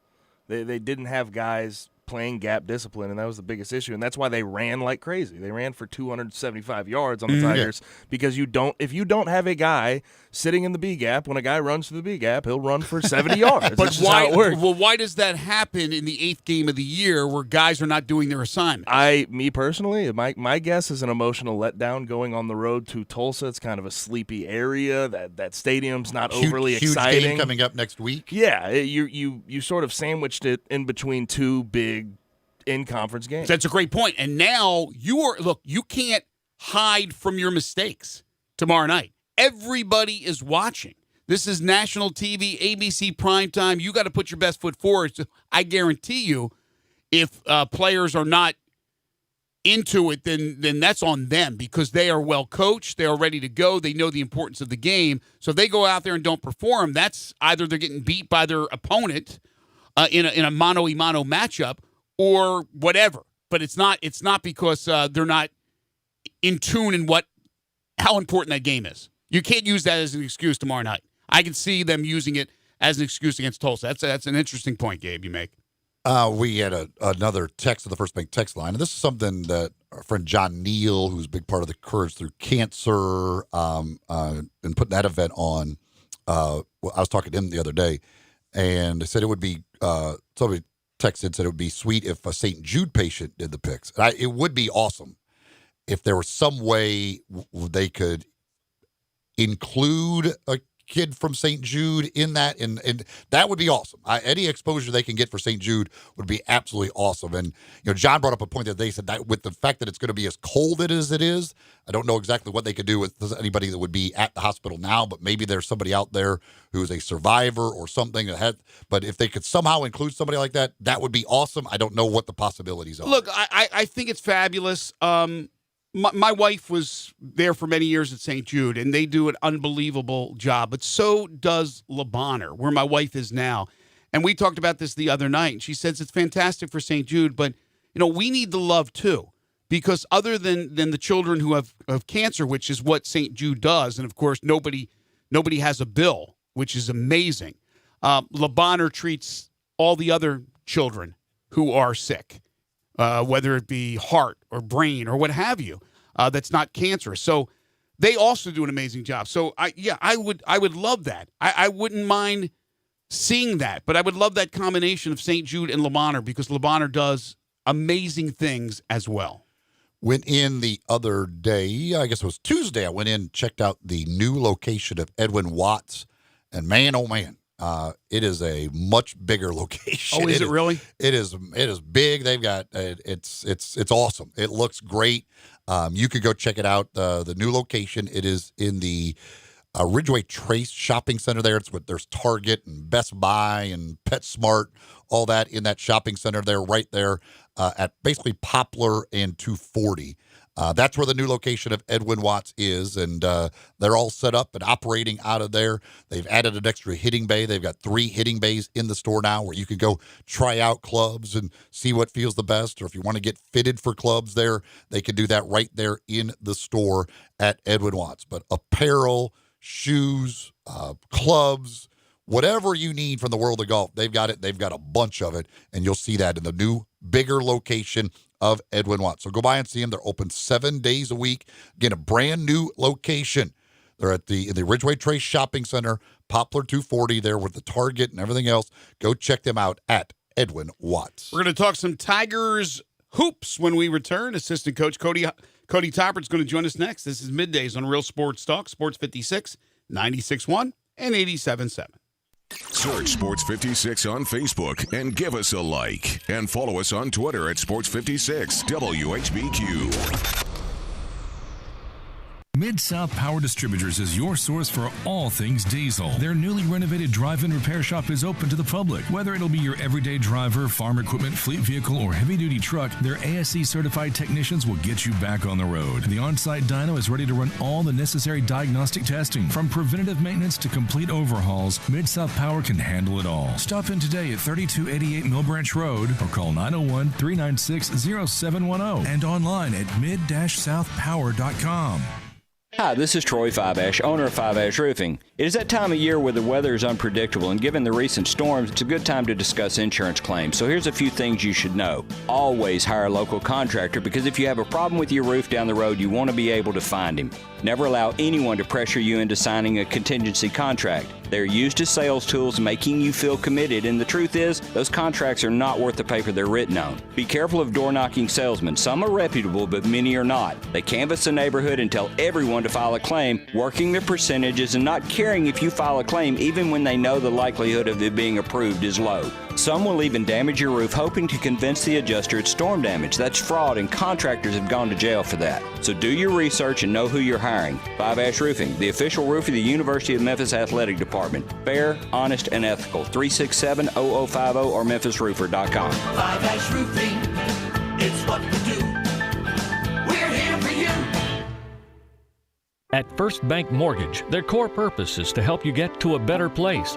That better place may be a lower monthly payment, that vacation you thought was impossible, or getting into a home with a fenced backyard where your kids can play. To get into your better place, First Bank Mortgage makes decisions right here at home. Dedicated to helping you get to your better place, First Bank Mortgage. Call Daniel Mooney at 901-462-0145 today. NMLS 741022. Equal housing lender. Is your wife asking you to stop eating junk food? Well, we have you covered at Humdinger's. It's quick and it's healthy, and most important, it tastes amazing. With many choices from salmon salad to rainbow trout and grilled asparagus. Come visit us for lunch at Humdinger's, 6300 Poplar Avenue. So good, Coach Penny eats with us weekly. Don't forget, Humdinger's offers full-service catering for weddings, social events, or your corporate lunches. You can call 901-260-8292 to find out more. Got something you want to get off your chest? You better have a backup plan. Want to join the conversation? Someone needs to tell him he has to grow up. Join us on the First Bank phone lines at 360-8255 or the First Bank text line at 67129. Now, back to Sports 56 Middays delivered by FedEx. This hour of Sports 56 Middays is also brought to you by 34 North Cocktails. Pop a top on a barrel thief or sneaky pucker from 34 North Cocktails today. Here once again are Greg Gaston and Eli Savoie. Welcome back, everybody. 12:26 is the time. Cody Toppert expected to join us here in the next few minutes. Talk some Memphis Tiger basketball. They will open up the regular season Tuesday against South Carolina State. Of course, right now the big focus is on Saturday and a huge game for the Tigers and SMU in football. And, of course, a big day for not only the University of Memphis and the football program, but the city with ESPN Game Day. By the way, some administrative news. Cincinnati's Mike Bone, according to Bruce Feldman, will be the new AD at USC. The city of Los Angeles is raiding Cincinnati. They've taken their basketball coach, and now they've taken their AD. That's true. With Mick Cronin now at UCLA. It is now official. They have announced it that Jerry Lawler will be the guest picker. So there you go. Jerry has tweeted it out. ESPN has announced it. Jerry Lawler will be your guest picker for game day tomorrow. All right, so couple of thoughts. Love the King, friend of the show, great ambassador for Memphis. I know John Varlas had some things to say about, the whole wrestling thing. It's not my cup of tea, but it is a part of the fabric of this community. And Jerry will be a great representative. He's a big, big sports fan. Loves his Cleveland team, especially the Indians. But I'm disappointed. I'm disappointed at Timberlake. And again, unless the details are wrong and the filming started already, according to everything we read, the filming for this movie that he's going to do that I think stars, Hugh Jackman, Ben Affleck are in it. It's down in Louisiana. Everything I read was it's going to start on the 9th. And as far as I'm concerned, we're still 8 days away from the filming starting. You're talking about zipping him in and zipping him out. Timberlake now lives in Nashville, born here. He's always pimped in a good way Memphis. He's always been a good ambassador. But I don't know. Maybe he's gone to the dark side. Now living in Nashville. Come on, Timberlake. I can't believe we're not going to get him. He's not on a world tour. He's not in Europe somewhere. He's in flight, about an hour away? And we're going to get the King. All right. I just hope Lawler doesn't body slam Corso if he puts on the SMU gear. It seemed like it was a natural. We were going down that path. Corso's now going to put on the tiger head for sure. He ain't messing with Lawler. There's no doubt.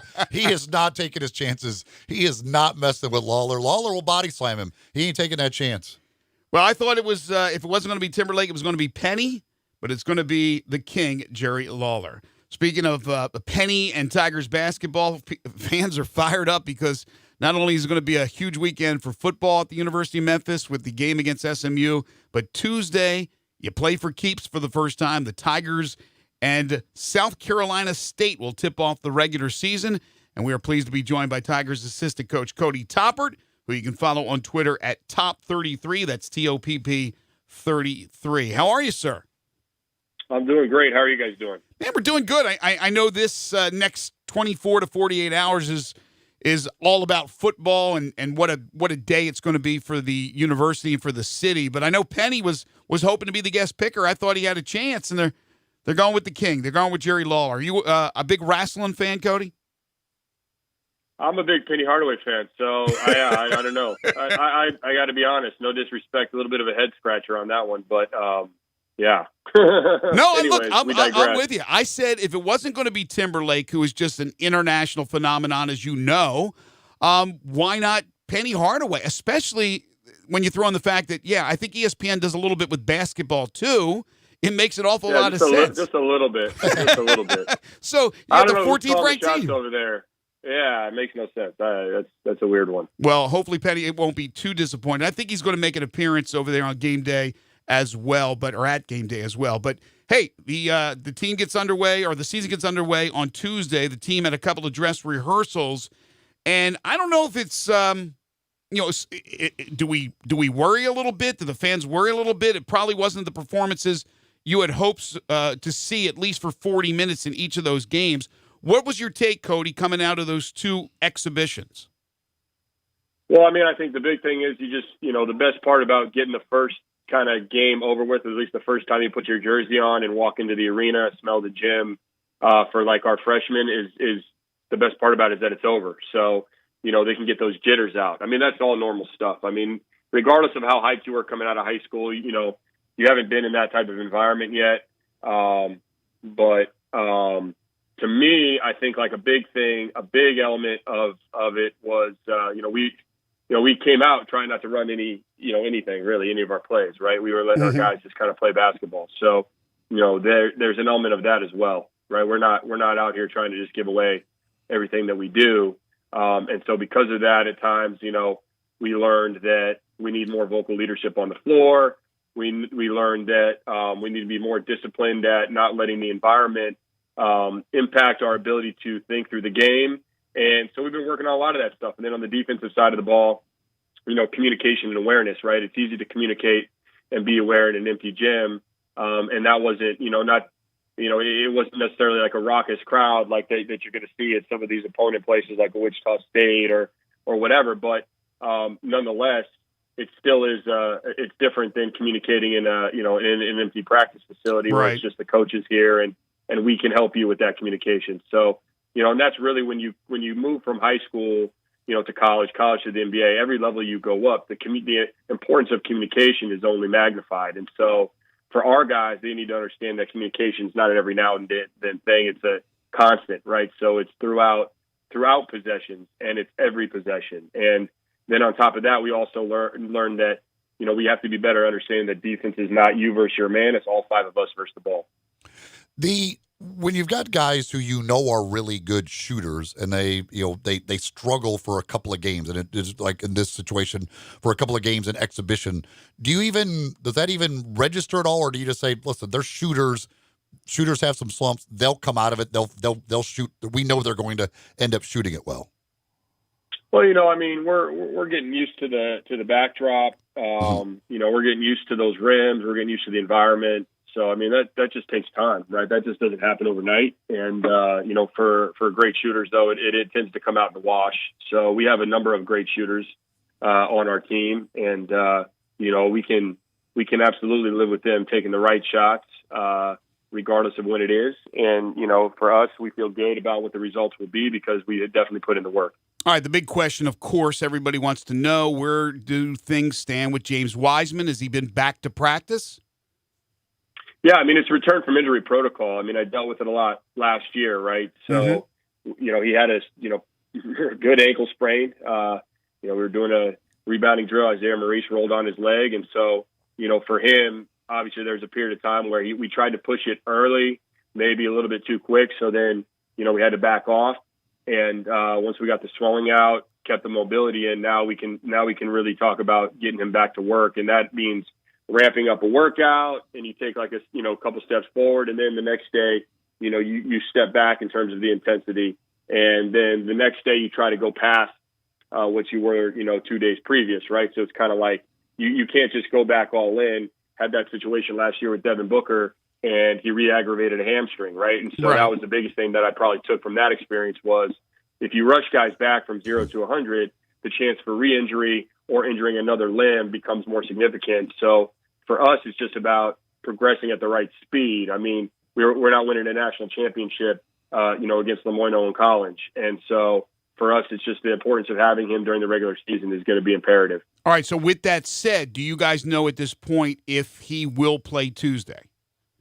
I mean, he had a great practice yesterday, and I think it's going to be important to see how he feels today, right? Mm-hmm. Yesterday he didn't go through the full practice, right? But if he gets 2 solid, like real practices under his belt, then I would anticipate him, being able to suit up. But I mean, if he's not able to quite be there, then again, we're just going to have to proceed as the medical staff directs us. How big of an effect does it have the fact that he wasn't able to? Wasn't able to go in the Bahamas, wasn't able to go in these exhibition games. So these other guys haven't had that opportunity to play with him against an opponent. A guy like Precious hasn't played alongside him. How big of an effect does it have that he hasn't been able to do that yet? Well, I mean, we've had, we've at this point in time, while we haven't played a game yet, we've been together for 5 months, right? So leading up to going to the Bahamas before he strained his shoulder, our guys got plenty of run together. After the Bahamas, when he came back, before he tweaked his ankle, we got plenty of run together. So to me, I don't think that's a major concern. The biggest thing on the floor that we know is he's going to help us impact our ability to control the boards, and that's the defensive and offensive boards. And to me, if there's a takeaway from what Ticket can immediately provide us, it's you're not going to see opponents being able to abuse us at all on the offensive glass, and we're just going to have a guy down there who can control that and then protect the rim on the other end of the floor. Tigers assistant coach Cody Topper joining us on the program. You can follow him on Twitter at Top33. That's TOPP33. You mentioned something earlier, which I think is extremely important. With a young team, and you have an awfully young team, that you need vocal leaders on the court. The coaches can do what they can do, but you need somebody out there. You know that. Who are the guys? I didn't see it in the exhibition games. Who's going to take the bull by the horns when they have to do it themselves? It's something that every team kind of, as the season, progresses, right, roles become established, and it's regardless of what happens in an exhibition game. I heard Charles Barkley ranting the other night that, hey, exhibition games, that doesn't mean anything. People talking about their career highs in exhibition games and all this type of stuff. Like, to be honest with you, when the real stuff starts, that's when, leaders emerge and a hierarchy in every locker room emerges. You don't go through a season without a hierarchy emerging.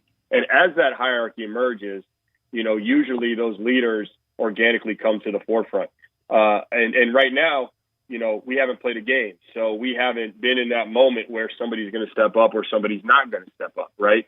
And so at this particular point, it's all guesswork, right? So my guesswork's as good as your guesswork. The only difference being that I get to see these guys every day, right? So maybe I can make a better educated guess. We have some candidates that I think they have what it takes, but again, we have a young team, right? So even our sophomores, even Alex Lomax, Tyler Harris, right, with the experience that they have from last season, right? They're still just sophomores. So, for us right now, that kind of role is up for grabs. And, Coach Penny has been telling our guys all along that that's what we need. Player-directed teams are always the best teams. Player-directed locker rooms, player-directed defensive drills, things like that, right, where the vocal leadership and the enthusiasm is coming from the players, and usually it's coming from 1 or 2 guys who step up. So, in practice, we have some guys who have stepped up to the plate, but, nobody wants a 10 a.m. player. Everybody wants a 7 p.m. player. So let's see what happens when push comes to shove. How many guys do you expect to play regularly and be a part of the rotation? I mean, here's the deal. Last year, the Memphis Tigers, we played at the 7th fastest pace in the country. 7th, right? That was almost 76 possessions per game. The talent level only went up, and Coach Penny's desire to play fast has only gone up as well, right? So for us, we're going to have a deep bench in order to sustain that, because you can't play longer than 3 or so game minutes at a time if you're going to play all out and free throw line to free throw line, offense and defense. We're two-way runners, two-way sprinters, right? First 3 steps, emphasizing, getting back on defense, emphasizing pushing the ball on offense, pushing off misses, pushing off makes, pushing off free throws, all that type of stuff. So we're going to need to be deep. Now, can you go 10 deep? It's really hard to say.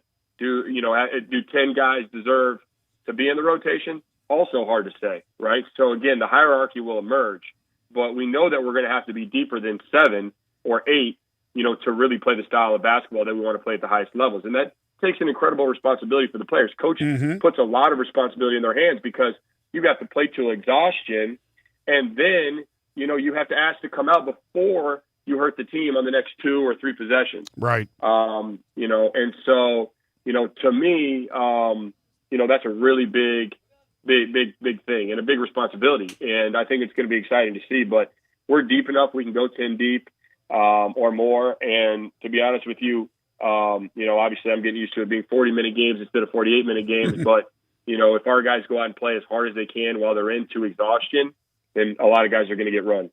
Asking these players to tell you when they need to come out. I don't know about 18, 19-year-old kids telling. They'll probably play till they collapse on the court. You guys obviously have to see when they're not effective anymore and make the change. I mean, the big thing is, too, when you play that way and you ask to come out, right, you have to have a trust in your coach. But it's a two-way street because coach is trusting you guys to play fast. He's giving you the license to play fast. He's not taking guys out based on makes and misses. So when you ask to come back out, when you say you're ready, coach has to get you to the top of the board. You know what I'm saying? Like, that's how it works. It's kind of like you ask to come out, you can almost put yourself back in type of deal. And, for us, the biggest way to lose a coach's trust is to play until you're about to fall on the floor. And obviously as coaches, like, we're all monitoring who's getting tired and foul trouble and all these different factors. But, if these guys play and like, for whatever reason, someone slides through the cracks here, and now they play an extra 4 or 5 trips, and now they're compromising us on the defensive glass or defensive transition. That's a quick way to move yourself down in terms of coach's favorites, because the box score doesn't lie, the film doesn't lie. And so if coach can't trust you to play to exhaustion and get yourself out, then, you inadvertently, tend to hurt yourself. No, that makes a lot of sense. All right, final thing for you. I know it's a crapshoot with the NCAA, but are you guys hearing anything more about the possible eligibility this season for Isaiah Stokes?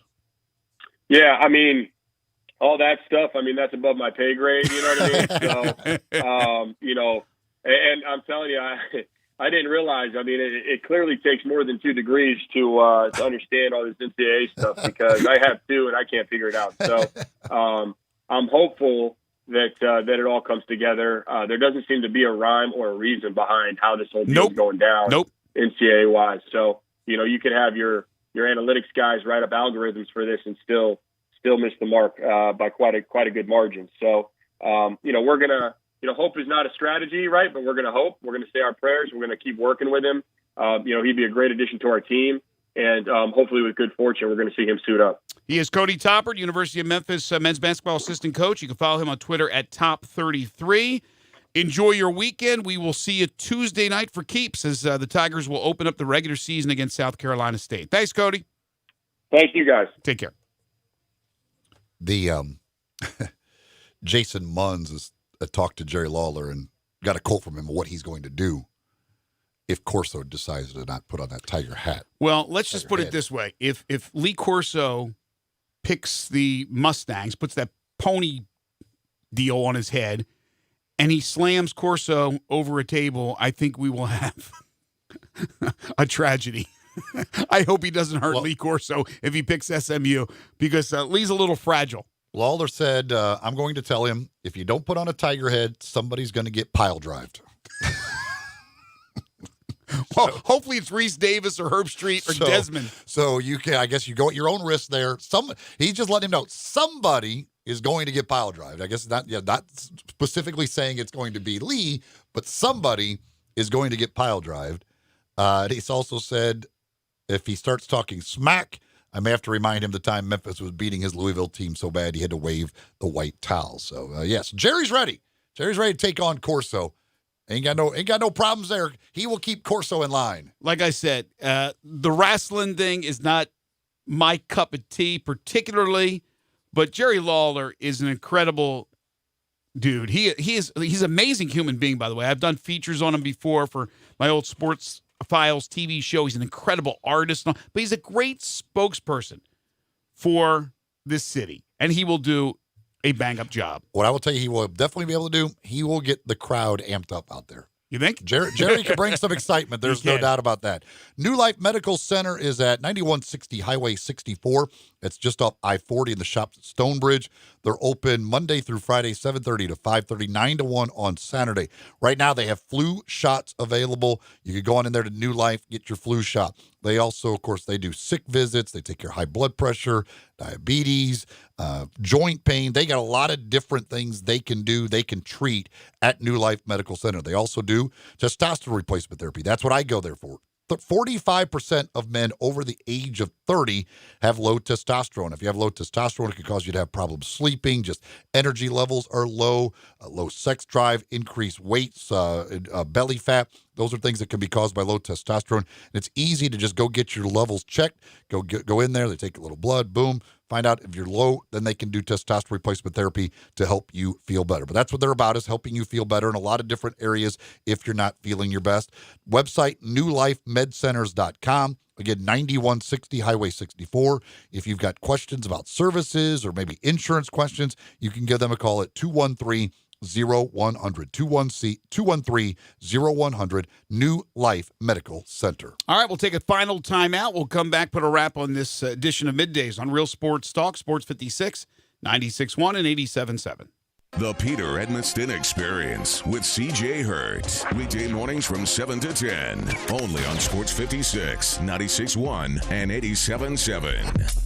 A good friend of mine told me about this awesome place for lunch. Oh, yeah? What's the name? Neil's Grill and Bar, where the fat man rocks. Everybody knows Neil. Where's it located? It's located in Yorkshire Square off of Quince. And what's it like? The best lunch place in Memphis. You know, like real mashed potatoes and gravy. Everything is made from scratch. Monday through Friday, daily lunch specials like Monday, baked chicken, Tuesday, chicken fried steak. Yum. Fried chicken livers every Wednesday. Friday, Salisbury steak, barbecue chicken. Or if you just want a vegetable plate, the best veggies in town. What about the lunch price? Meat and 2 veggies, $7.95. Meat and 3 veggies, $9.99. And veggie plate, $8.95. Big fat boy portions, man. Man, you're making me hungry. Let's go. You drive, I'll buy. Come hear the best live local music at Neil's. Eddie Smith and the Memphis Spunkhorns, Reba Russell and the Natchez Band. Open 11 a.m. to 3 a.m. daily. Neil's Bar and Grill, where the fat man rocks.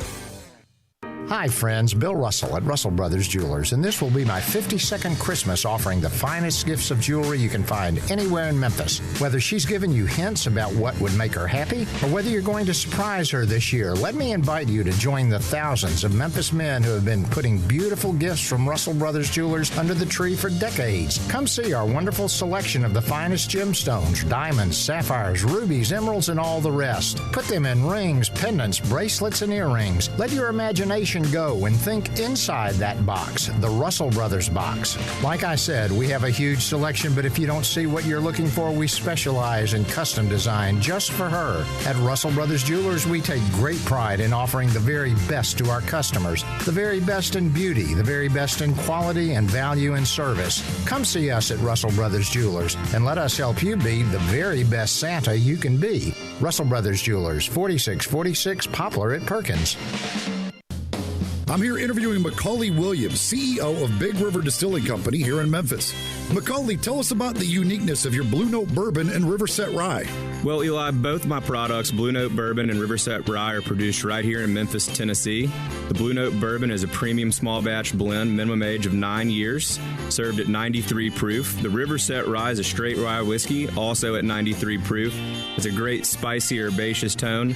It's great in cocktails. Where can folks find the Blue Note Bourbon and Riverset Rye?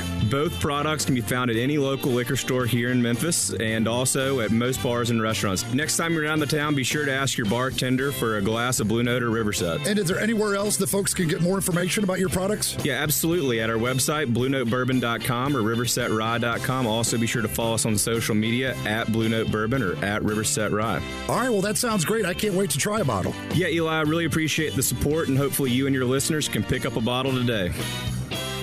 One thing I really admire about Central Barbecue is their commitment to quality. Then why do they let you do their commercials? I'm talking about their food. Everything is prepared with devotion to taking the time and effort to create perfect barbecue. Oh, I know. That's exactly why I was wondering why... They're not kidding with that slow-smoked Memphis-style slogan. They smoke their pork for 14 hours. Do they have to? They do if they want to be the best barbecue in Memphis, and they are. And yet they let you just throw together... There's nothing better than Central Barbecue because they care. Except apparently about their radio ads. Now, back to Sports 56 Middays presented by FedEx. This hour of Sports 56 Middays is also brought to you by 34 North Cocktails. Pop a top on a barrel thief or sneaky pucker from 34 North Cocktails today. Here once again are Greg Gaston and Eli Savoie.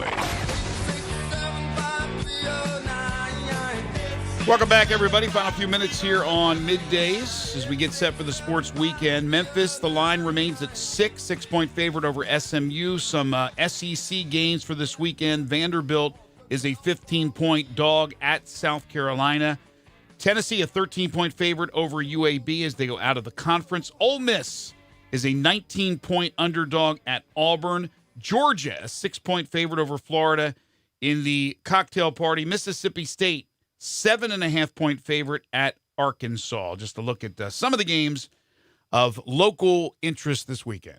If you're going to be tailgating out on Tiger Lane or tailgating elsewhere or just watching football at home this weekend, well, you might want to enjoy some 34 North Cocktails as part of your celebration. The 34 North Cocktails, the Barrel Thief, which is the bourbon drink, tastes just like an old-fashioned, and it's 15% alcohol by volume. They've got the Sneaky Pucker, which is the vodka drink made with a premium vodka, lavender, simple syrup, and lemonade. And let me tell you, it tastes like the lemonade. That's 12.5% alcohol as well.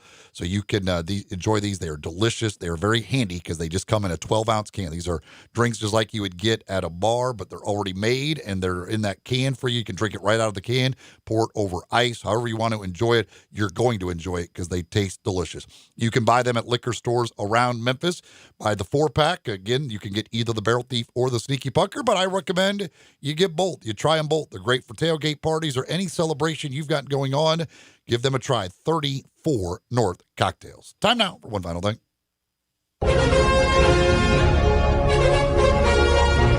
Before Greg and Eli get out of here for the day, they each have one final thing they think you should know to make it through the rest of your day. So here are Greg and Eli with one final thing. The coach of a New York high school football program was suspended for one game for allegedly allowing his team to run up the score on a fellow undefeated opponent last week. Plain Edge High School coach Rob Shaver was suspended under Nassau County's lopsided scores policy. His team defeated Southside High School 61-13. 61-13, not 107-0. Two undefeated teams, 61-13. Shaver decided to keep his best players in the game despite being up 35 in the fourth quarter. He told Newsday his explanation to the committee, who decides whether he should be suspended, was shot down. The policy prohibits teams from winning games by more than 42 points. Oh, this millennial world we live in. They thought it was a mismanaged game, which my opinion is that isn't the rule. It should be. You ran up the score on purpose. That's what the intent of the rule is for. What made me the most upset, to be honest, is, listen, if the Southside coach complained and said, this guy definitely ran up the score on us, well, then they should investigate, because that's the intent of the rule. The spirit of the rule is to prevent better teams from running up on lesser programs and sportsmanship and dignity and all that stuff. I get it. That did not happen. The Southside coach, Phil Anesto, told Newsday he had no problem with the score. I had no issue with how the game went, he said. I have spoken to Coach Shaver. I told him I had no issues. My gosh. Battle of undefeated teams. The score was 63. What did I say? That 60. You said 61-13. 61-13. That's not like that D3 school that was beating teams 98 to nothing. No, that's not the same thing. I mean, that's just a blowout. It's a normal blowout. Or a women's basketball game where it's like 122-4. This is ridiculous. Well, folks, how would you like to not have a house payment for a year? Sign me up. It's a pretty good deal, right? Pretty good deal. Well, you can do that. You have a chance to win our Home for the Holidays promotion. You can go to sports56whbq.com. That's sports56whbq.com. Click on the Home for the Holidays promotion. You can register to win. And there's going to be a winner that will get a year's worth of house payments or rent paid for them. That is a pretty darn good deal. That's a good way to put some more money in your pockets around the holidays. Home for the Holidays, get a year's worth of house payments or rent paid for you. All you got to do, again, is go to sports56whbq.com to register in our Home for the Holidays promotion. Give me a score for Saturday night. I believe it will be your Memphis Tigers 38, the SMU Mustangs 34. 4-point win for the Tigers. I have it Memphis 42, SMU 31. A 73-point total, which would be the over. My 72-point total. Just get you over. Just get you over. Just get you there. As long as it is still 71.5. Safe travels to Nashville. I know you got the call of the Christian Brothers game tonight. That's right. 6:50 pregame for the Brothers and Montgomery Bell Academy. And Peter Edmondson will have Germantown and White Station on 87.7, 96.1. I will be on 5:60 a.m. I hope we have thousands and thousands and thousands out there tomorrow. Be careful, have fun, enjoy game day, and then fill up the Liberty Bowl Stadium. We know it's a sellout, but make sure you use those tickets for tomorrow night's huge game between the Tigers and SMU, and then we'll come back Monday and we'll talk about it. Big thanks to Sean Devaney, John Varlas, Brevin Knight, Art Hoyne from the Moneyline Sportsbook in Tunica at the Gold Strike Casino Resort, and Cody Toppert, the assistant coach of the Memphis Tigers. Thanks to all our great guests for joining us on the program today. Thanks to you folks for listening, all your texts and phone calls. Really appreciate it. Stay tuned. Johnny Radio's Happy Hour is coming up next. For Gabe Kuhn and Eli Savoie, I'm Greg Gaston. Have a great weekend, everybody. I got $100 bill, friend. You keep your pills, cause it's all the weather pot. For over 25 years, Sports 56, 96.1, and 87.7 has been bringing you great local sports talk. With 13 hours of local talk daily, we continue to be Memphis's local sports leader. The day starts with Keith Parker and Elliot Wender on the press box from 6 to 7, followed by the Peter Edmondson Experience with C.J. Hurt from 7 to 10. Sports 56 Middays with Greg Gaston and Eli Savoie takes you through lunch from 10 until 1. And then, John Harden brings you Johnny Radio's Happy Hour from 1 to 3. Dave Woloshin and Brett Norsworthy drive you home every afternoon with Sports Time with Wolo and Stats from 3 till 6. And John Rennie wraps up the day with Southern Sports Report from 6 to 7 before we turn things over to Fox Sports Radio to get you through the evening. We also bring you Ole Miss sports, NFL football, and the NCAA basketball tournament. Don't miss anything. Keep your radio locked in right here on Real Sports Talk. Sports 56, 96.1, and 87.7. Put the Case IH legacy of power and efficiency to work in your hayfields and feedlot. Mid-South Ag Equipment has tough Case IH Farmall tractors that can handle a variety of chores fast. With their expert blend of engine and hydraulic power, Farmall tractors can easily tackle loading and material handling chores, as well as mowing and baling. Models range from 65 to 90 horsepower, so you're sure to find one that's perfectly powered for the jobs you do. Stop in or call 662-890-3100.